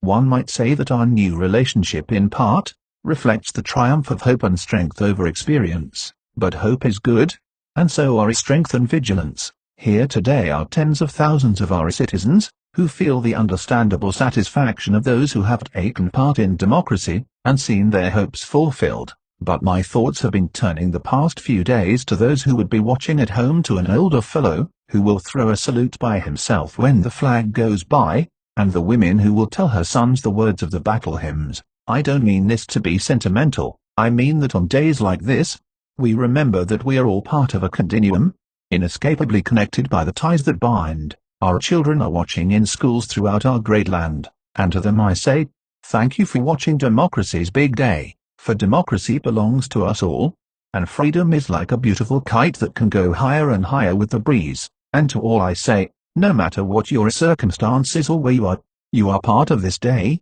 you are part of the life of our great nation. A president is neither a prince nor pope, and I don't seek a window on men's souls. In fact, I yearn for a greater tolerance, an easygoingness about each other's attitudes and way of life. There are few clear areas in which we as a society must rise up united and express our intolerance. The most obvious now is drugs, and when that first cocaine was smuggled in on a ship, it may as well have been a deadly bacteria, so much has it hurt the body, the soul of our country, and there is much to be done and to be said, but take my word for it, this scourge will stop, and so, there is much to do, and tomorrow the work begins. I do not mistrust the future, I do not fear what is ahead, for our problems are large, but our heart is larger, our challenges are great, but our will is greater. And if our flaws are endless, God's love is truly boundless. Some see leadership as high drama, and the sound of trumpets calling, and sometimes it is that, but I see history as a book with many pages, and each day we fill a page with acts of hopefulness and meaning. The new breeze blows, a page turns, the story unfolds, and so today a chapter begins, a small and stately story of unity, diversity, and generosity shared, and written, together. Thank you, God bless you, and God bless the United States of America. William Jefferson Clinton, First Inaugural Address, the 20th of January, 1993. My fellow citizens, today we celebrate the mystery of American renewal. This ceremony is held in the depth of winter, but by the words we speak and the faces we show the world, We force the spring, a spring reborn in the world's oldest democracy, that brings forth the vision and courage to reinvent America. When our founders boldly declared America's independence to the world, and our purposes to the Almighty, they knew that America, to endure, would have to change, not change for change's sake, but change to preserve America's ideals, life, liberty, the pursuit of happiness. Though we march to the music of our time, our mission is timeless. Each generation of Americans must define what it means to be an American. On behalf of our nation, I salute my predecessor, President Bush, for his half-century of service to America, and I thank the millions of men and women whose steadfastness and sacrifice triumphed over oppression, fascism and communism. Today, a generation raised in the shadows of the Cold War assumes new responsibilities in a world warmed by the sunshine of freedom, but threatened still by ancient hatreds and new plagues. Raised in unrivaled prosperity, we inherit an economy that is still the world's strongest, but is weakened by business failures, stagnant wages, increasing inequality, and deep divisions among our own people. When George Washington first took the oath I have just sworn to uphold, news traveled slowly across the land by horseback, and across the ocean by boat. Now the sights and sounds of this ceremony are broadcast instantaneously to billions around the world. Communications and commerce are global. Investment is mobile. Technology is almost magical. An ambition for a better life is now universal. We earn our livelihood in America today in peaceful competition with people all across the earth. Profound and powerful forces are shaking and remaking our world, and the urgent question of our time is whether we can make change our friend, and not our enemy. This new world has already enriched the lives of millions of Americans, who are able to compete and win in it. But when most people are working harder for less, when others cannot work at all, when the cost of health care devastates families and threatens to bankrupt our enterprises, great and small, when the fear of crime robs law-abiding citizens of their freedom, and when millions of poor children cannot even imagine the lives we are calling them to lead, we have not made change our friend. We know we have to face hard truths and take strong steps, but we have not done so.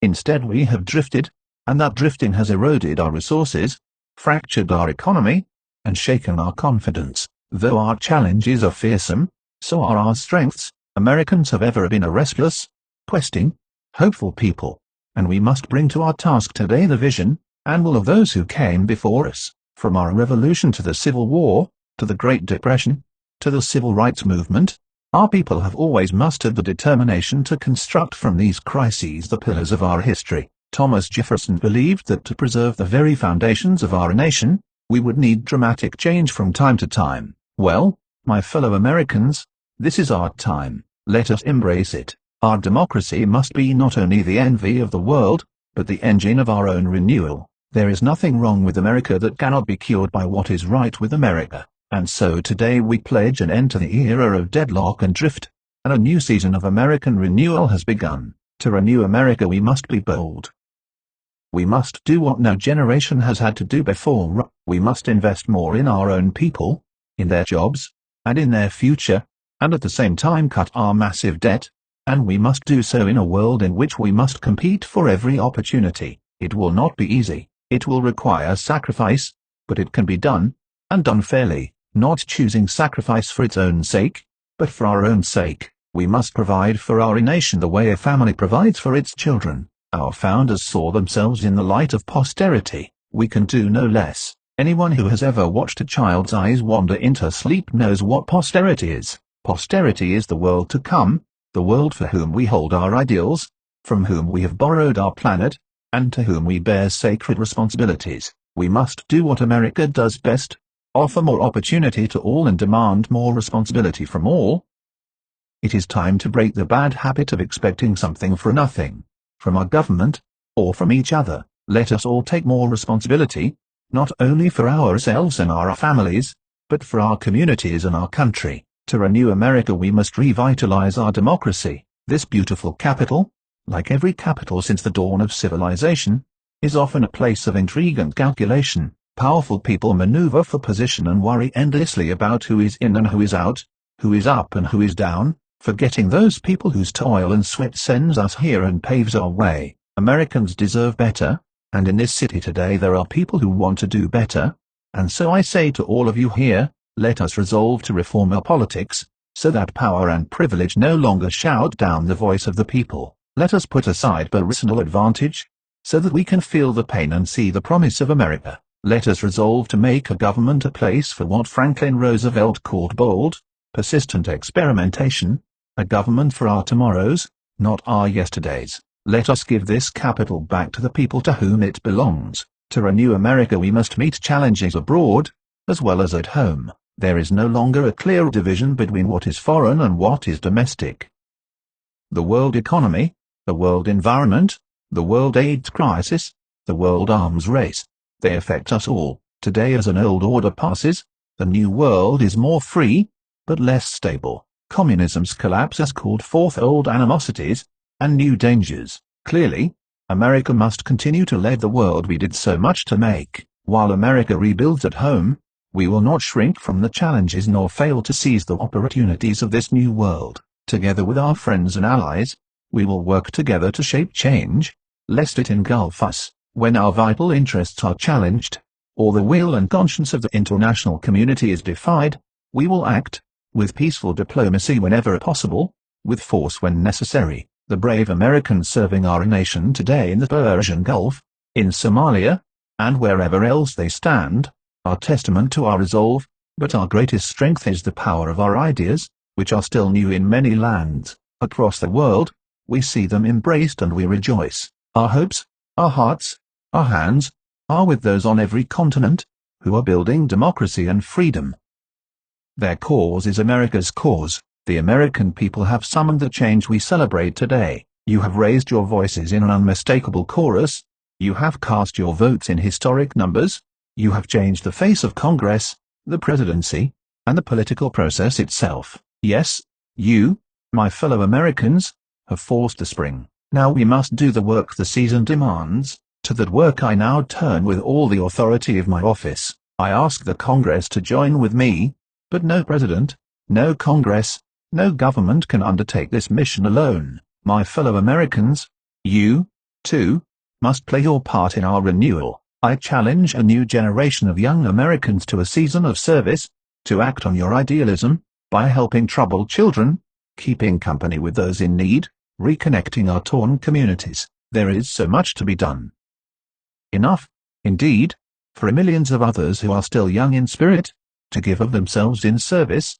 2. In serving we recognize a simple, but powerful, truth.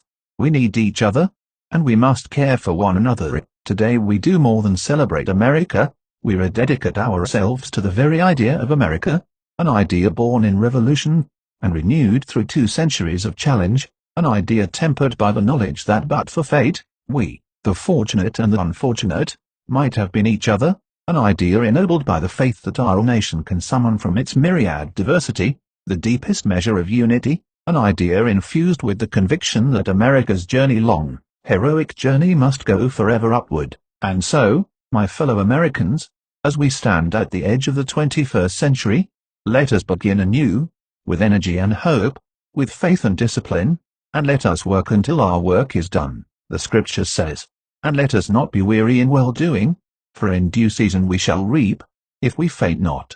From this joyful mountaintop of celebration we hear a call to service in the valley. We have heard the trumpets, we have changed the guard, and now each in our own way, and with God's help, we must answer the call. Thank you, and God bless you all. William Jefferson Clinton, Second Inaugural Address, the 20th of January, 1997. My fellow citizens, at this last presidential inauguration of the 20th century, let us lift our eyes toward the challenges that await us in the next century. It is our great good fortune that time and chance have put us not only at the edge of a new century, in a new millennium, but on the edge of a bright new prospect in human affairs, a moment that will define our course, and our character, for decades to come. We must keep our old democracy forever young, guided by the ancient vision of a promised land.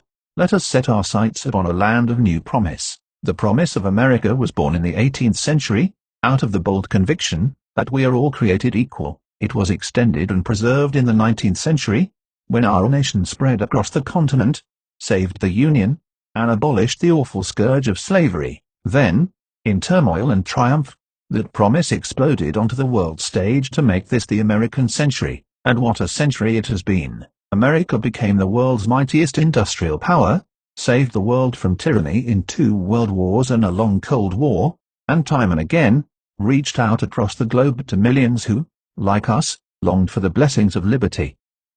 Along the way, Americans produced a great middle class and security in old age, built unrivaled centers of learning and opened public schools to all, split the atom and explored the heavens, invented the computer and the microchip, and deepened the wellspring of justice by making a revolution in civil rights for African Americans and all minorities, and extending the circle of citizenship, opportunity and dignity to women. Now, for the 3rd time, a new century is upon us, and another time to choose. We began the 19th century with a choice, to spread our nation from coast to coast. We began the 20th century with a choice, to harness the Industrial Revolution to our values of free enterprise, conservation, and human decency. Those choices made all the difference. At the dawn of the 21st century, a free people must now choose to shape the forces of the information age and the global society, to unleash the limitless potential of all our people, and, yes, to form a more perfect union. When last we gathered, our march to this new future seemed less certain than it does today. We vowed then to set a clear course to renew our nation. In these 4 years, we have been touched by tragedy, exhilarated by challenge, strengthened by achievement. America stands alone as the world's indispensable nation. Once again, our economy is the strongest on earth. Once again, we are building stronger families, thriving communities, better educational opportunities, a cleaner environment. Problems that once seemed destined to deepen now bend to our efforts. Our streets are safer and record numbers of our fellow citizens have moved from welfare to work. And once again, we have resolved for our time a great debate over the role of government. Today we can declare, government is not the problem, and government is not the solution. We, the American people, we are the solution. Our founders understood that well and gave us a democracy strong enough to endure for centuries, flexible enough to face our common challenges and advance our common dreams in each new day. As times change, so government must change. We need a new government for a new century, humble enough not to try to solve all our problems for us, but strong enough to give us the tools to solve our problems for ourselves. A government that is smaller, lives within its means, and does more with less, yet where it can stand up for our values and interests in the world, and where it can give Americans the power to make a real difference in their everyday lives. Government should do more, not less. The preeminent mission of our new government is to give all Americans an opportunity, not a guarantee, but a real opportunity to build better lives. Beyond that, my fellow citizens, the future is up to us. Our founders taught us that the preservation of our liberty and our union depends upon responsible citizenship, and we need a new sense of responsibility for a new century. There is work to do, work that government alone cannot do, teaching children to read, hiring people off welfare rolls, coming out from behind locked doors and shuttered windows to help reclaim our streets from drugs and gangs and crime, taking time out of our own lives to serve others. Each and every one of us, in our own way, must assume personal responsibility not only for ourselves and our families, but for our neighbors and our nation. Our greatest responsibility is to embrace a new spirit of community for a new century. For any one of us to succeed, we must succeed as one America. The challenge of our past remains the challenge of our future.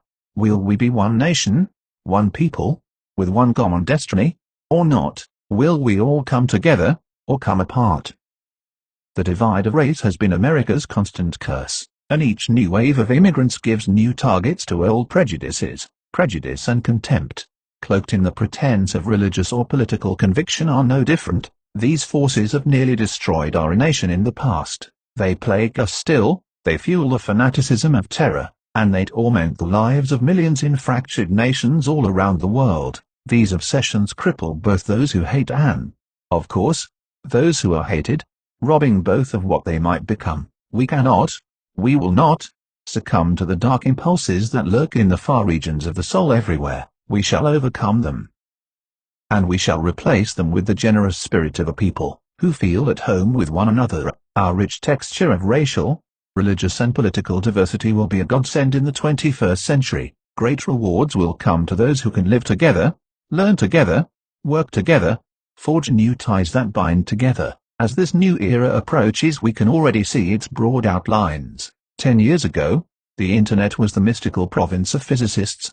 Today, it is a commonplace encyclopedia for millions of school children. Scientists now are decoding the blueprint of human life. Cures for our most feared illnesses seem close at hand. The world is no longer divided into two hostile camps. Instead, now we are building bonds with nations that once were our adversaries. Growing connections of commerce and culture give us a chance to lift the fortunes and spirits of people the world over.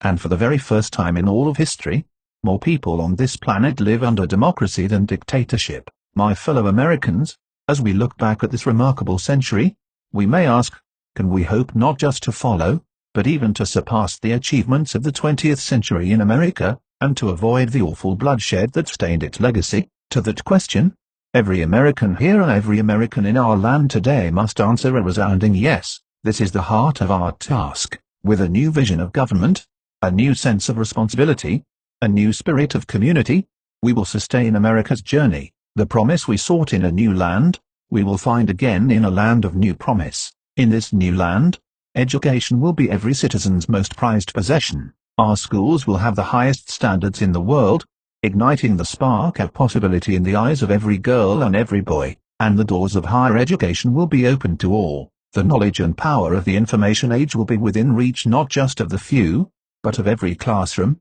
every library, every child. Parents and children will have time not only to work, but to read and play together, and the plans they make at their kitchen table will be those of a better home, a better job, the certain chance to go to college. Our streets will echo again with the laughter of our children, because no one will try to shoot them or sell them drugs anymore. Everyone who can work, will work, with today's permanent underclass part of tomorrow's growing middle class. New miracles of medicine at last will reach not only those who can claim care now, but the children and hard-working families too long denied. We will stand mighty for peace and freedom, and maintain a strong defense against terror and destruction. Our children will sleep free from the threat of nuclear, chemical or biological weapons. Ports and airports, farms and factories will thrive with trade and innovation and ideas, and the world's greatest democracy will lead a whole world of democracies. Our land of new promise will be a nation that meets its obligations, a nation that balances its budget, but never loses the balance of its values. A nation where our grandparents have secure retirement and health care, and their grandchildren know we have made the reforms necessary to sustain those benefits for their time. A nation that fortifies the world's most productive economy, even as it protects the great natural bounty of our water, air, and majestic land. And in this land of new promise, we will have reformed our politics, so that the voice of the people will always speak louder than the din of narrow interests, regaining the participation and deserving the trust of all Americans. Fellow citizens, let us build that America, a nation ever moving forward toward realizing the full potential of all its citizens. Prosperity and power, yes, they are important, and we must maintain them. But let us never forget, the greatest progress we have made, and the greatest progress we have yet to make, is in the human heart. In the end, all the world's wealth and 1,000 armies are no match for the strength and decency of the human spirit. 34 years ago, the man whose life we celebrate today spoke to us down there,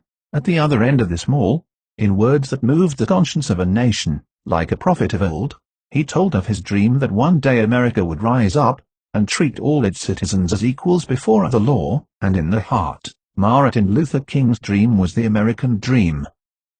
His quest is our quest, the ceaseless striving to live out our true creed. Our history has been built on such dreams and labors, and by our dreams and labors we will redeem the promise of America in the 21st century. To that effort I pledge all my strength and every power of my office. I ask the members of Congress here to join in that pledge. The American people returned to office a president of one party and a Congress of another. Surely, they did not do this to advance the politics of petty bickering and extreme partisanship, they plainly deplore. No, they call on us instead to be repairers of the breach, and to move on with America's mission. America demands and deserves big things from us, and nothing big ever came from being small. Let us remember the timeless wisdom of Cardinal Bernardin, when facing the end of his own life. He said, It is wrong to waste the precious gift of time on acrimony and division. Fellow citizens, we must not waste the precious gift of this time, for all of us are on that same journey of our lives, and our journey, too, will come to an end. But the journey of our America must go on, and so, my fellow Americans, we must be strong, for there is much to dare. The demands of our time are great and they are different. Let us meet them with faith and courage, with patience and a grateful and happy heart. Let us shape the hope of this day into the noblest chapter in our history. Yes, let us build our bridge, a bridge wide enough and strong enough for every American to cross over to a blessed land of new promise. May those generations whose faces we cannot yet see, whose names we may never know, say of us here that we led our beloved land into a new century with the American dream alive for all her children, with the American promise of a more perfect union a reality for all her people, with America's bright flame of freedom spreading throughout all the world. From the height of this place and the summit of this century, let us go.